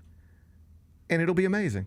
I bet you if you ask Ace Bailey 1 week from now, so what's it been like in Salt Lake City? He will genuinely be like, it's been amazing. It was awesome. It'll be awesome because they're going to make it awesome for him. They're going to make it awesome for him. I don't know whether he'll reach his potential as a basketball player, but it does appear that this segment of his story is now over. Ace Bailey in Utah, ready to go. Number 2. On the subject of Utah, can I just keep you in Utah for a second? Whoa! Can I just keep you in Utah for a second? Darnell, can we boost this in Salt Lake, please? This is a great show for Salt Lake City today. Jake Retzlaff, you know this guy? Yes. Okay, I didn't until this story materialized, all right? But he's quarterback at BYU. Yeah. And, like, apparently good, like starting quarterback, the whole deal. Reports this weekend that he is on the verge of leaving the BYU program because he's facing a 7-game suspension for violating the school's honor code. He had premarital sex. I knew that's what you were going to say. Yeah. Do you know why this has even become a thing? It's a complicated story. He was accused of sexual assault by a woman. Okay. Obviously, I don't want to say obviously, but for the record, he has denied any wrongdoing. But in the process of denying sexual assault, he had to acknowledge consensual sex. And when you are an unmarried student at BYU specifically, if you have premarital sex, you are at risk of being suspended or removed from school. And now BYU is going to need a new quarterback because their starting quarterback was accused of sexual assault, says, no, I did not do that. I had consensual sex with this young woman. But at that point, BYU says, well, I guess that's better than the alternative, but that still can't fly here. You have to go. What a wild deal. Yeah, we just spent all this time talking about the pros of Utah. I think this probably goes in the cons. In all seriousness, I don't know how much crossover there is between people who listen to the On College Basketball podcast and this show. I know there's some. I don't know how much it is. Yeah. But if you do listen to the On College Basketball podcast, one of the things we say is like shouts to Brandon Davies. And the reason Brandon Davies, just like Devin Downey, has become a fixture in literally every episode of the On College Basketball podcast, his name gets said. And it's all started as a joke because one time I was talking about, and remember the one time where BYU had Jimmer and they legitimately kicked a dude out of school. They had a Final Four caliber team that kicked their second best player. That's right. Out of school for premarital sex. Brandon Davies. And I would just say things like, and I'm just doing a show. So it's like, isn't that crazy? You could in college, most people, I don't want to say most people's, but a lot of people's goal is to go out, hook up. That's a good Saturday night. If you do that at BYU, you are at risk of getting removed from school, being punished, suspended. You could mess up your basketball career. Like that happened to Brandon Davies. That's bananas, right? I'd say things like that. And then I started getting pushback from BYU fans. Like, hey, you're being disrespectful. This is our religion. This is what we believe in. And they were almost trying to shame me into hey, you're out of line here. And there was a minute I was like, okay, I might be. That is their religion. And I should be respectful. I try to be respectful. And I'm just goofing around. But maybe I am out of line. And then from there went, hold up. I'm not going to be bullied. This is all I'm saying. I think it's bananas to be at risk of getting kicked out of school for having premarital sex. That's all I've said. I stand by that. I think that's crazy. I think that's insane. And just so we're clear, I don't mean to be disrespectful to that religion or any other one, but I'm just going to say, I feel comfortable with this. Craziness shielded by religion is still craziness to me. Yeah, things that are bananas to me, no matter how you rationalize them, with whatever book you want to. Crazy's crazy, all right? I don't care what any book says about anything. Crazy is crazy, and I think being at risk of being kicked out of school for having premarital sex is bananas. And that's how we started on there's more of us than there are of them thing. Because as I was getting bullied into this, I said, hold up, you're not going to make me feel like I'm in the minority. You're not going to make me feel... Put it on a poll. Do most people think it's crazy that you could be kicked out of school and humiliated for, quote, having premarital sex? Do most Americans in the year 2025 think that's crazy? I would say probably so. Most young Americans, you know what they're trying to do? Have sex before marriage. I know the numbers are lower than they used to be. But most young Americans are still trying to hook up. The idea that could ruin your college experience seems wild to me. Maybe I shouldn't say crazy. Maybe I should just say, I wouldn't go to school there, It seems kind of wild to me, too. I think my opinion is the popular opinion, and they were trying to make me feel like my opinion was the minority opinion and I was out of line. I said, no. I'm more in line. Yeah. I'm more in line. There's more of us than there are of them. That's where that slogan comes from. There's more of us than there are of them. I didn't like him since we got in a fight with him at the Miami Bowl. Yeah. That was something. Remember that? I do remember that. I do remember that. AJ DeBansa, the projected number 1 pick in the 2026 draft, is going to school at BYU. And I don't... Man, it's going to be... it really is going to be more eyes on BYU basketball than, ever, right? But do you understand, this is a real thing. If AJ DeBansa were to get caught having sex at BYU... He could get kicked out. Yes, he could get kicked out of school. That's just... I just would not go to... I'm being serious. If I were AJ DeBansa, I would not go to school there, even if they put together the best NIL deal they could. I'd just be like, I'm not going to be enrolled at a place that could, if they want to, kick me out for doing something most people my age are going to do. Get me the second best NIL offer at a school that doesn't hold me to that standard, and that's where I'll go play basketball. How much do you get paid again? It depends on the number you hear. Well, give me a number. 5 to 8 is big numbers. But here's the thing, I would have just said... I think I could refrain for 5. Do you think so? Hell yeah. You think you could refrain a whole year for $5 million? One and done, buddy? Come on. You could not, at that age.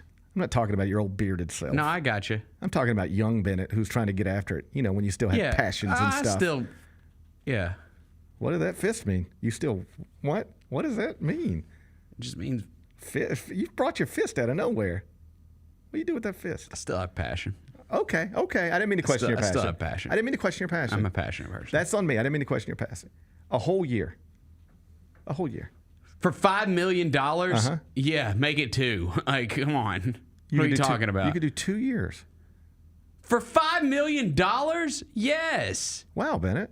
That's wild. I wonder if that's a popular opinion. I wonder if most people think they could go 2 years at the age of 19 with no sex for $5 million. If you are conditioned to get after it like I know you would? I say the majority of people would say yes. I will attempt that. Yes. How about that? Yeah. I bet old Bonnie Blue couldn't. Probably not. Yeah. I don't think she could refrain, but I think most normal people could. She can't go a day. No.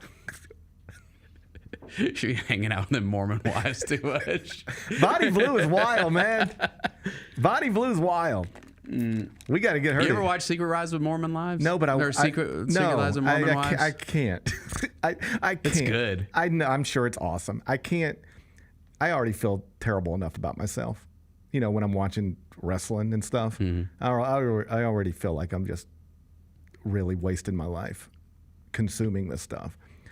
So I do not watch the Secret Lives of Mormon Wives or whatever it's called. But I want to know everything about it. Yeah, it's good. It's pretty good. Like I watch all the interviews. It's like one of those things. Like my wife like puts something on the TV, and I'm like, "What is this crap?" And then like 10 minutes later, I'm just like, I'm oddly attracted to the drama of their drama-filled lives. Like I don't want to be involved in it, but I want to hear about it. No, I like getting involved. I quit fighting it. Like I'm just like whatever like trash reality TV she throws on. I'm like, okay, what are we in for? Let's see. Yeah, like I'm interested. And now I'm in. I'm interested in how that all happens. I want to know how it all happens and the fallout. I want to know everything about it. Like the Secret Lives of Mormon Wives. That is something I wish, and it like I'm certain it did, but like I wish that happened. It does in DeSoto County, and then I want to hear everything about it. But I don't want to be involved in it. I don't want to be mixed up in it. I just want to hear about it. I just want to think about it. I get it, and then gossip about it. But I don't want to be involved in it. So I'm confident I would like it, but I don't have time. Yeah. Anyway. BYU. Yeah, that's enough Utah. I think we said everything we can say about. So. I think we can say everything we can say about Utah today. BYU probably going to need a new quarterback because he denies sexually assaulting anyone, but does admit to consensual sex. And at BYU, consensual sex, that's enough to get you sometimes. Number 3. Congratulations are in order to Jeff Bezos and Lauren Sanchez. They were married in beautiful Venice this weekend. Star-studded wedding, reportedly costing around $40-50 million. You offended? You offended by their wedding? You offended by their nuptials or not? I'm not offended, but some people are offended. I mean, dude, like when you have that much money and you get married, why wouldn't you spend $40 million? Yeah, right, why wouldn't you? What are you going to spend, like $100,000? Yeah. No, I'm a billionaire. This doesn't seem like the place to cut corners. I don't think so. Let's just do it right. I think you go all in. Let's just do it right. Let's just do it right. Yeah, I'm not bothered by it. I mean, like, if you want to just be grossed out by that kind of wealth, when there are Amazon workers making blah, blah, blah, like, I get that. I understand all that. But, you know, that's the American way. Yeah. You know, that's the American way. This is the country we've created. Yeah. So. There's a star-studded wedding. Oh, man. I saw Leo was there. Yeah. Who else was there? Oh, everybody. Was there? All the Kardashians and the All Jenners. the Kardashians and the Jenners were there. Tom Brady was there. Orlando Bloom was there. Sydney Sweeney was there. Oh, buddy. It was a who's who. It was a who's who. Let me just read to you what Yahoo Sports is, or what TMZ, rather, is reporting.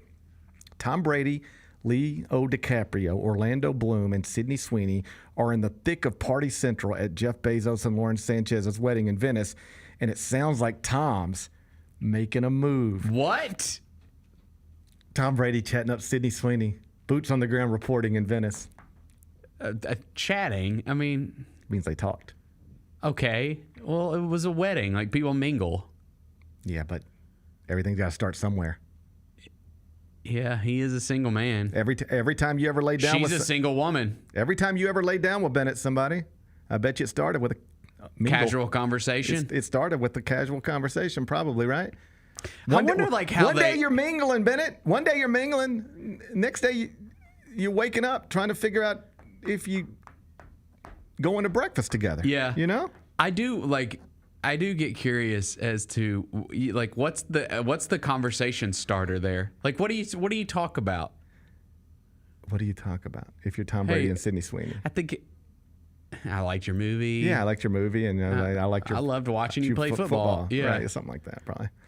I hope they can do better than what we just did in making up a hypothetical Sydney Sweeney, Tom Brady conversation. I don't know. Like, hey, good to see you. How you been? I don't know. What do you even say? I don't know. It's been so long since I talked to people. I don't know what to say. I mean, he has dated an actress before. Yeah, maybe. It's just interesting. Think about this. If you're Sydney Sweeney's ex-fiance, nobody thought you were going to be able to hold on to that anyway. Nobody thought you were going to get. If the wedding was the finish line, nobody thought you was getting to the finish line. Oh, what's our buddy's name that was in the movie with her? Glenn Powell? Glenn Powell, yeah. All right, everybody thinks Glenn Powell's going to take her. All right? Whether he did or not, the wedding. No, that was all staged. I know you think that. That was weird. That was a PR tour. I get it, but they acted like they loved each other for the movie. Yeah, I didn't like that. I didn't think that was fair to the fiance. Well, he clearly did. There's clearly some kind of fracture because they broke up. So he had to live through that. I just worry about this guy. You worried about Glenn Powell? No, I'm her Sydney Sweeney's ex-fiance. Oh no, I think he's doing well. I think he's okay. Oh yeah, I mean, sure, that money's not everything. I got it. It can't be like fun for a whole year. You have you've been engaged to the it girl before she even became the it girl. Right. Now everybody is like Sydney Sweeney this and Sydney Sweeney that, and she's still your fiance. Yeah. And when people hear about you, the first thing they say is, "Who is that? And why is she with him?" All right. Yeah, she needs to be with him. She needs to be with Glenn Powell, this guy, right? And then she's out there acting for a solid year like she wants to be with Glenn Powell. All right. And you just got to sit back there as the fiance and take all this. Yeah. Buddy, I bet that was tough. Then she finally, just like everybody said, she finally leaves you. Remember how everybody was going, I can't believe she's with this guy? Well, eventually she said, yeah, I'm not going to be with this guy anymore either. So the thing everybody said will happen to you, it happened to you. And now she's in Venice. And there's a competition, reportedly, according to TMZ, between Orlando Bloom and Tom Brady to get Sydney Sweeney. Imagine that. It's just a lot to process. I'm going to read you straight from TMZ. Okay. We've learned the most hopping place in the floating city is the Gritty Palace. The Gritty Palace. Okay. Shout out to the Gritty Palace. I'm not trying to brag. You been to the Gritty Palace Stayed before? at the Gritty Palace. Okay. Stayed at the Gritty Palace. Was it gritty? It wasn't gritty. It was nice. It was amazing. Yeah. It was, I stayed at the Gritty Palace. It was amazing. Okay. Venice is amazing. The Gritty Palace, a landmark waterfront hotel where a collection of Jeff and Lauren's most famous friends are staying, and it's the place to be for wedding guests looking to party. Sources who are there tell us Tom, Leo, Orlando, Sydney, Jerry Seinfeld, Oprah Winfrey, Carissa Thompson, and the Kardashians are all staying at the Gritty, and Sydney is the, quote, center of attention for single guys, including TB12. How about that? How about that? How about that? Okay. I'll keep my eye on it. We're going to need to keep our eyes on this. Yeah, I'll keep my eye on it. We're going to need to keep. I didn't see none of those people when I was at the Gritty Palace. I do not. I'm going to go out on a limb and say that I do not think that we're going to get like a report that's like Sydney Sweeney and Tom Brady are getting closer than ever. I want them to get closer. I don't than think ever. that's happening. I just don't get your hopes up, dude. Do you have I don't think concerns that's happening. Do you have concerns about the age gap? I mean, 20 years. He's retired, bro. He is retired, bro. She's at the peak of her powers. She's at the peak of her powers. Like I think she's gonna go for someone who is at the peak of her peak of his powers. But Tom Brady is the exception to the rule. If there are exceptions to the rule, it would be somebody like Tom Brady. Because he's a legend. Just because he's a legend and great looking. Like how many 27-year-old men look better than old ass Tom Brady? It is pretty crazy. He's just a great looking person, regardless of age. Bradley Cooper gets this a little bit. Brad Pitt. You know? Yeah. Like you say, God, that woman is 20 years younger than that man. And it's like, okay, but how many men 20 years younger than that man look better than that man right now? Tom Brady looks better than people 20 years younger than him. I know. He looks better than me. He could like be my dad. He could be my brother. How old is he? He's like my age. Okay. I'm not, I mean, I could be his younger brother. I think if you're going to make an exception to the rule, then you make it for Tom Brady. That's what I'm trying to tell you. Yeah. Or Orlando Bloom, either one of them. Yeah, he's newly single too. Him and Katy Perry broke up. Breakups are hard anyway. Uh-huh. Wouldn't breakups become especially hard if, all right, we just broke up and now he's dating Sydney Sweeney? Or he's just in Venice with Sydney Sweeney and all the Kardashians, and it's just There's a lot of ingredients there for a lot of stuff to happen, you know? Piss me off a little bit. It'd just be like, man, I don't know. I'd feel like I'd have to drink a little bit. Yeah. You know, I don't know that I could get through that sober. Yeah. It'd be tough. Anyway, hey, man, I don't know where it's headed, but I'm happy for everybody. Good luck to both of them. I'm happy that Lauren and Jeff got married, and whatever happened between Tom and Orlando and Sydney and anybody else, I hope everybody enjoyed the weekend. Me too. The Gritty Palace. I hope they had as much fun at the Gritty Palace as I had at the Gritty Palace once upon a time. Good. Number 4. We got more records being broken in the WNBA. What's going on Not in the by W? Caitlin Clark. No, she's out. Having trouble staying healthy. That groin.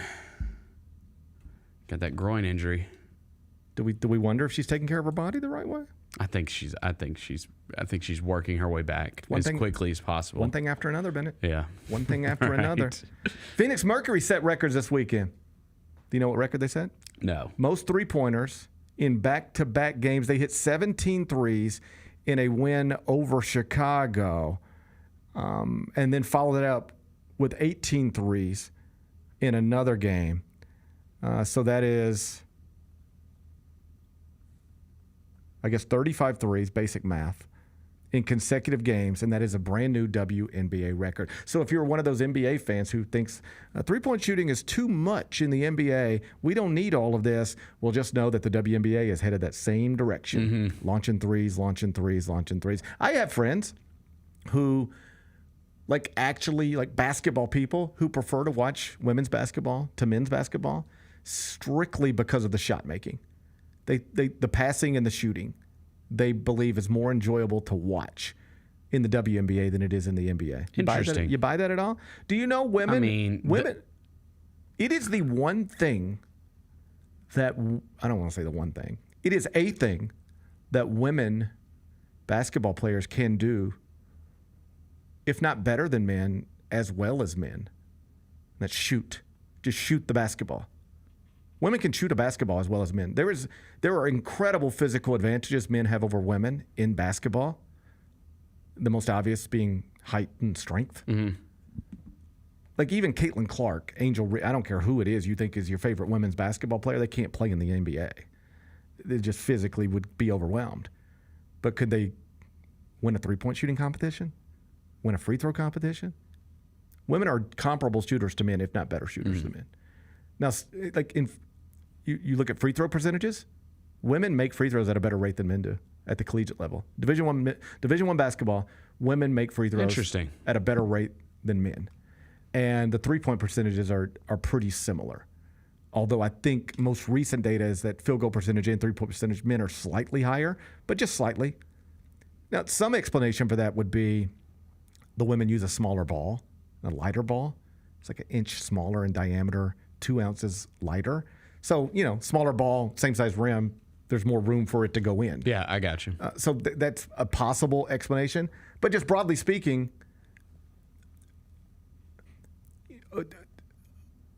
a woman professional athlete cannot sprint with a man or swim with a man or jump with a man or hit a baseball as far as a man or a golf ball as far as a man or tackle like a linebacker in football.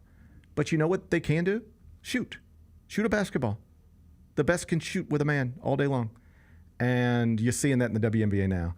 Most obviously in Phoenix, where they're setting three-point records. So the WNBA continues to get incredible amounts of attention. They just announced today 3 new franchises. Expansion. I don't love it. No, I was hoping we'd get some. I heard Devin and CJ talking about it today. I was hoping we'd get some more love in the South. Like, the only team we have is Atlanta, which, by the way, we talked about at the beginning of the season that we need to adopt a WNBA team, and we both mentioned the Atlanta Dream, and we said they had to win that night in order for us to adopt them as the official team of the Gary Parrish Show. They lost. We didn't. Now they're awesome, and I feel like we missed our moment. Well, no, we just circle back to the moment. We can do whatever we want. It feels bandwagon-y. Yeah, I don't mind that. It feels bandwagon-y. I don't mind it. We're Southerners. Yeah. It's a Southern team. Yeah. I work with one of the owners. Yeah. We have real connections. We are kind of connected. We have real connections. Okay. I think we could do it if we want to. Okay.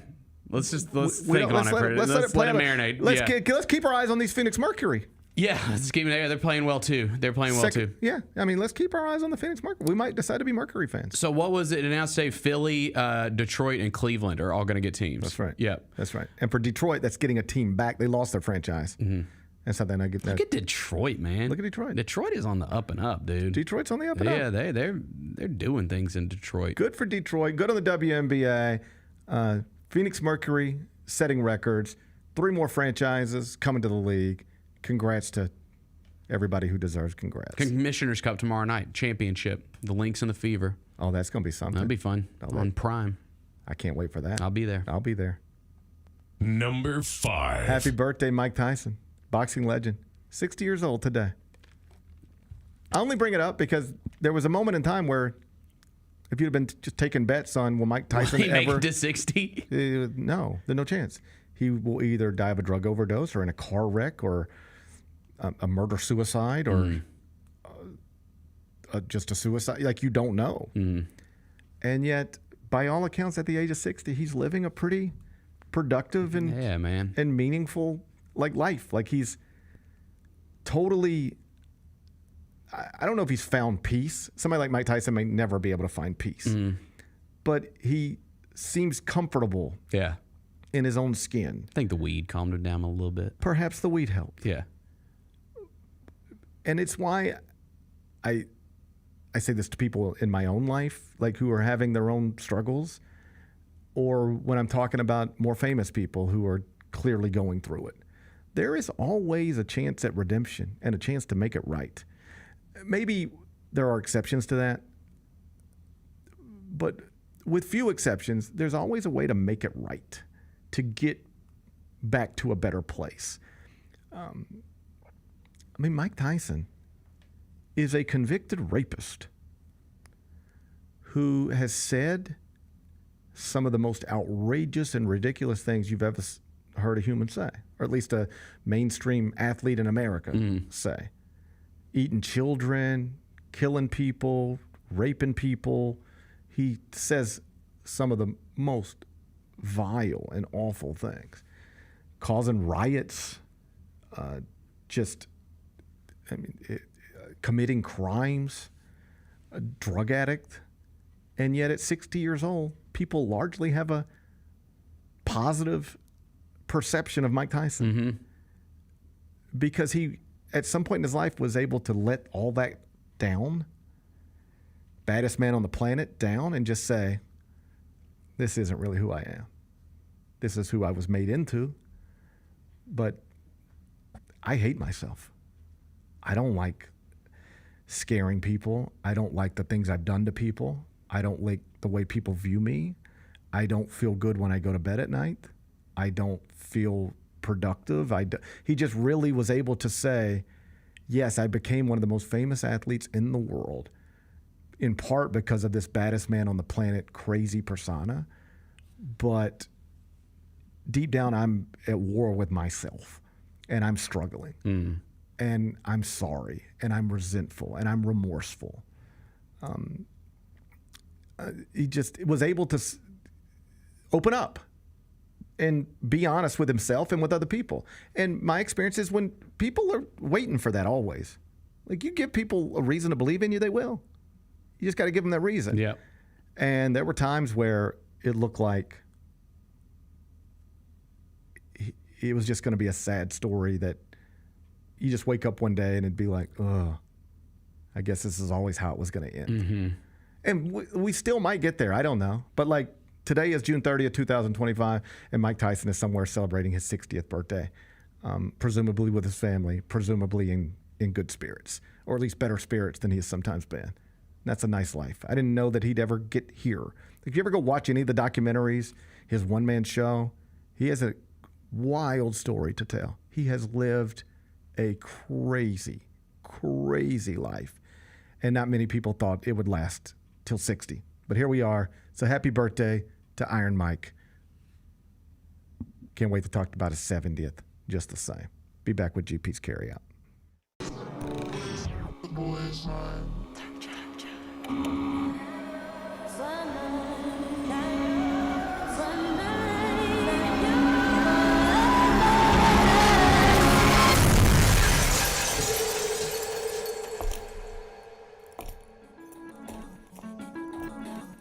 Ready? I've been ready. What are we waiting for?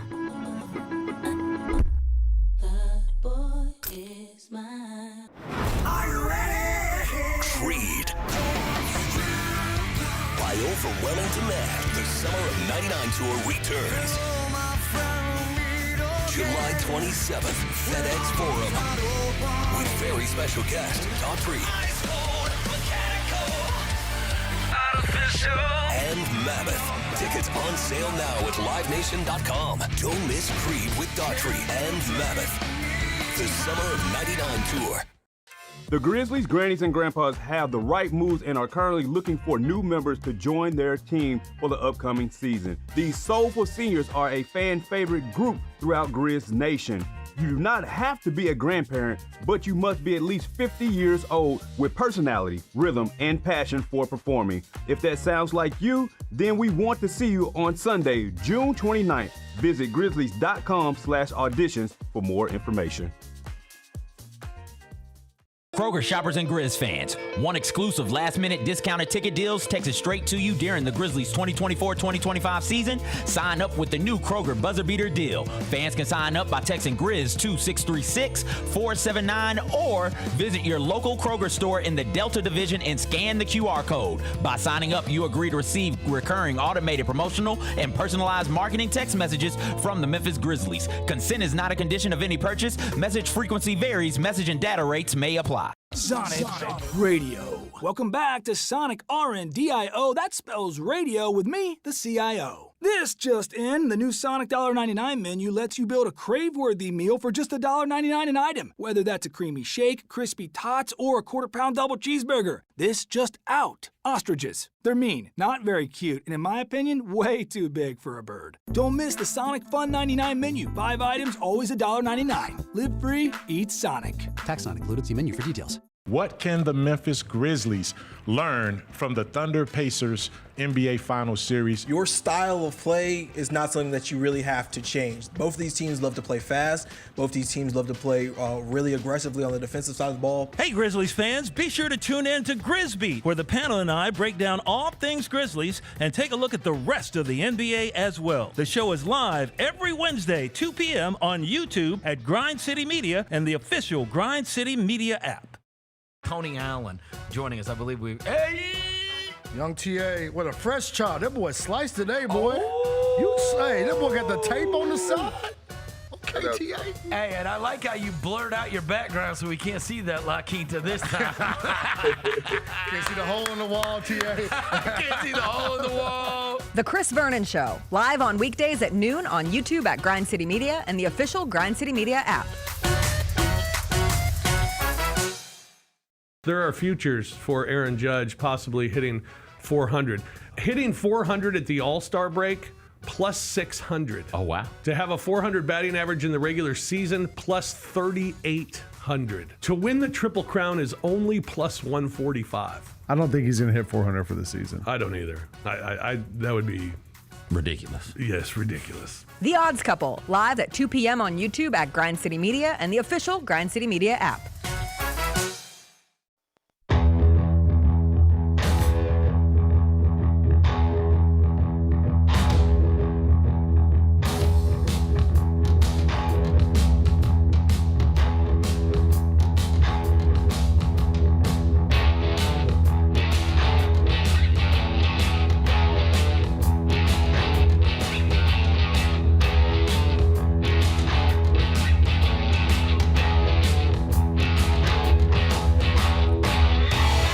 Welcome back, Gary Parrish Show, presented by Ortho South. Let's wrap this up with GP's Carryout. It's time for GP's Carryout. One final segment filled with stuff to take with you. It's not everything you need to know, but it's most of it. What did we learn today? A whole bunch of stuff, but we mostly focused on NBA free agency because it gets underway today. 5 o'clock Central is when the deals will start going down. If you remember, it used to be midnight Eastern, 11 o'clock. I liked that better. I guess it was like something to look forward to tonight, but it was all just based on the first minute of the day. Right. Is midnight. And so let's start it on that day at midnight. And it was like, I think this was the explanation for why they changed it. It's like, do we really want our players, many of whom are husbands, getting phone calls at midnight, and fathers? Like, yeah, do we really want them on the phone at 2 o'clock in the morning? Makes sense. Like, what are we doing this for? So let's just make it more reasonable. Like, if you need to call Miles Turner, call him at 5 o'clock, not midnight. That's so it's like, I understand it was neat to have something to look forward to, and you'd maybe fall asleep and then wake up the next morning and you'd be like, oh my God, I can't believe this happened at 4:13 in the morning. But I think this is a better way to do it. Nobody needs to be awake talking on the phone to a general manager at 2 o'clock in the morning. All right. So I think this is probably a better way to do it. But I can remember like when Woj went from Yahoo to ESPN, his debut, like the day one at work, was going to be that 11 p.m. Central, midnight Eastern Sports Center. Free agency has begun. Woj, tell us what's happening. And that was where that started. So this used to be in the middle of the night type of thing. Now we'll get it done at 5 o'clock. So we'll see what the big headlines are. This is not going to be like the summer of LeBron or the summer of KD, but still notable NBA headlines are going to be created throughout the day. They were created throughout the weekend, but then things start to really pop at 5 o'clock. So keep an eye on that, and then we'll talk about it tomorrow when we get back in here. Sounds good. What's today's biggest game? Can I give you an AL East showdown? Yes, because I'm familiar with the AL East. I don't want to talk to you about the NL East because that's a disaster right now. I'm familiar with the AL East. The Mets cannot beat anybody. It's Yankees Blue Jays at the Rogers Center in Toronto, otherwise known as the house that Kendrick built. 6:07 first pitch. It's Carlos Rodon for the Yankees. Max Scherzer, future Hall of Famer, for the Blue Jays. Yankees minus 145, Toronto plus 120. How you going to act? Go ahead and give me the Yankees, I think. You know what? Actually, I'm gonna go Toronto. He's taking Toronto. Yeah, I'm gonna go Toronto. He's taking the underdog Blue Jays. Yeah, I'm gonna go plus Toronto. 120, 6:07 first pitch. Tonight you can watch it if you got the MLB subscription. What are we watching on TV? Okay. We obviously have Raw on Netflix tonight, and I need to update you on that. Yes. Early start. Are they still overseas? No. They're back stateside. I believe tonight in Pittsburgh. But they are starting at 5 o'clock. Okay. And the reason is because they're doing 2 shows tonight. They're going to do Raw, take a break, come back and tape what will be Friday night SmackDown to give everybody July 4th off. Oh, that's smart. Okay. Yeah. So, respect. So if you're going to watch Raw tonight, 5 o'clock on Netflix, and this comes after the premium live event this weekend. Did you watch it? I did watch. I did too. I did watch. I had fun. I thought Cena Punk was good. That was like about it. Except when you're waiting for like something to happen, it's like, oh, something's got to happen. What's going to happen? Well, Rollins came out. I know, but the first thing that happened was like, and here comes Penta, and it's like, who cares? I like Penta. It's fine, but I like Penta. Here comes Penta should never be the first thing somebody says about anything. There's a build up. I mean, the crowd is chanting OTC, and it's like, and here comes Penta. Yeah, they weren't bringing back the OTC for that event. No way. He'll be back at SummerSlam. Okay, but that's a problem when you have an entire crowd chanting for somebody who's not even in the building. Right. What that implies is that what you got right in front of them ain't satisfying nothing. Yeah. Do you think the Cena thing is satisfying? Do you think this is going the way they wanted it to go or thought it would go or hoped it would go? No. It just feels like nothing. I think... And he's going to have a moment where he turns back good, and then that's the end. But it feels like... I know they have to stretch this out, but if they could just snap their fingers and get moving in another direction, it'd be better for everybody if they did it. They're getting close to the end. I don't know how many appearances he's got left on his calendar, but I enjoyed it. I mean, I enjoyed that. I thought him and Punk put on a good match. It'll be interesting to see. That I would assume that they're going to go in a different direction after that because Triple H said that's the last time they're ever wrestling. Right. So I think that feud's done. It'll be interesting to see what feud they end it with. I would assume Cody probably gets back in the title mix because he won that match against Randy Orton, and so I bet he'll get back in the title mix. But we'll see. I'll be interested. They can end the Cena thing on a high note, but they got to get it right. Yeah, and I don't know that they will. It feels not right now. Yeah, it has never really felt. The big shock of he turned heel, that was a moment. Yeah. And everything that's happened since that moment has felt not right. Or at least not what you would hope it would be if you were trying to spend the bulk of 2025 doing what you do. So anyway, Raw on Netflix tonight at 5 o'clock. Can I talk to you about a movie? What's up? So this is weird. This weekend was really the first weekend I have been home, the first days I've been home since the end of the NBA season. Mm-hmm. Meaning, when the NBA playoffs are going on, it's like, regardless of what we're doing around the house, if we're around the house, the playoffs are going to be on. Yeah. Now, we might be out in the front yard or out in the backyard or, cleaning up or playing or whatever, but what's going to be on the TV. Mm-hmm.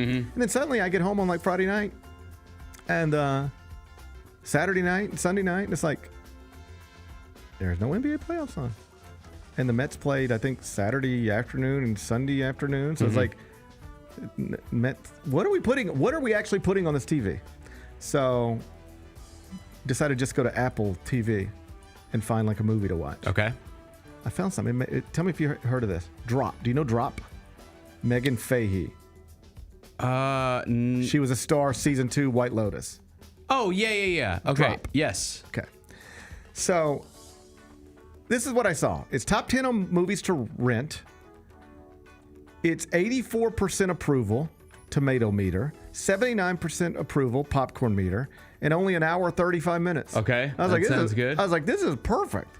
I'm gonna watch this tonight. So we ordered it and we watched it, and then I went back to the reviews to see what I was missing because it did not live up to expectations. And I found one review, and here's the review that I most connected with. You know what it said? Here's what did it say? I liked it for a while until I didn't. I think that's the best way to describe Drop. Okay. It is interesting for a while. And you're like, oh, I don't know where this is going, but this is interesting. And it's moving at a pretty good pace and, okay. And then it just goes off the rail. It just gets outrageous and ridiculous. And I'm like, if it's an hour 35, I'd say the first 70 minutes are perfectly reasonable. And then the last 25 are like, what are we doing here? Okay. So don't watch it. Okay, I might not. She's in some show that my wife watches on Netflix that she loves that's new. I can't think of the name of it, though. Usually when things have 84% approval on Rotten Tomatoes, that's going to mean that I'll probably at least not think this sucks. And I was like, well, this is the dumbest final 20 minutes to a movie I can remember. Yeah. Not a fan. Okay. Big movie month. We're in summer blockbuster season officially. Man, a lot of stuff coming out. Jurassic World this week. I've just been trying to watch. I've been trying to find new movies. I don't know how to get through my nights. Okay. I'll give you some recommendations. Season 4 of The Bear's underway. I'm watching that. I fell asleep last night. It's been okay. I like The Bear. I like The Bear too. A lot of people didn't like last season. I liked last season. I thought it was good too. Yeah. I think it's got to be close because these people are getting super famous. I don't know how much longer. Typically, once your stars start getting really famous and are doing movies and stuff like that, it doesn't have much left. Yeah. So we'll see. But I've enjoyed it so far. NBA over. Until we get Summer League, we got to find things to watch on TV. Yeah. I would not recommend Drop. Okay. It is not as good as the critics say. I will pass. Pass.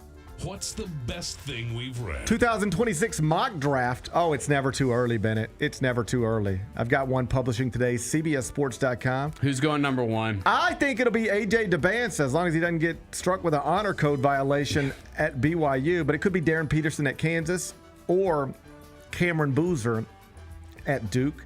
Sort of the way I led it was this time a year ago, it was obvious who the number one pick in the draft was going to be. It was always going to be Cooper Flag. Right now, it is not obvious. It could very reasonably be A.J. DeBanson. Very reasonably be Darren Peterson.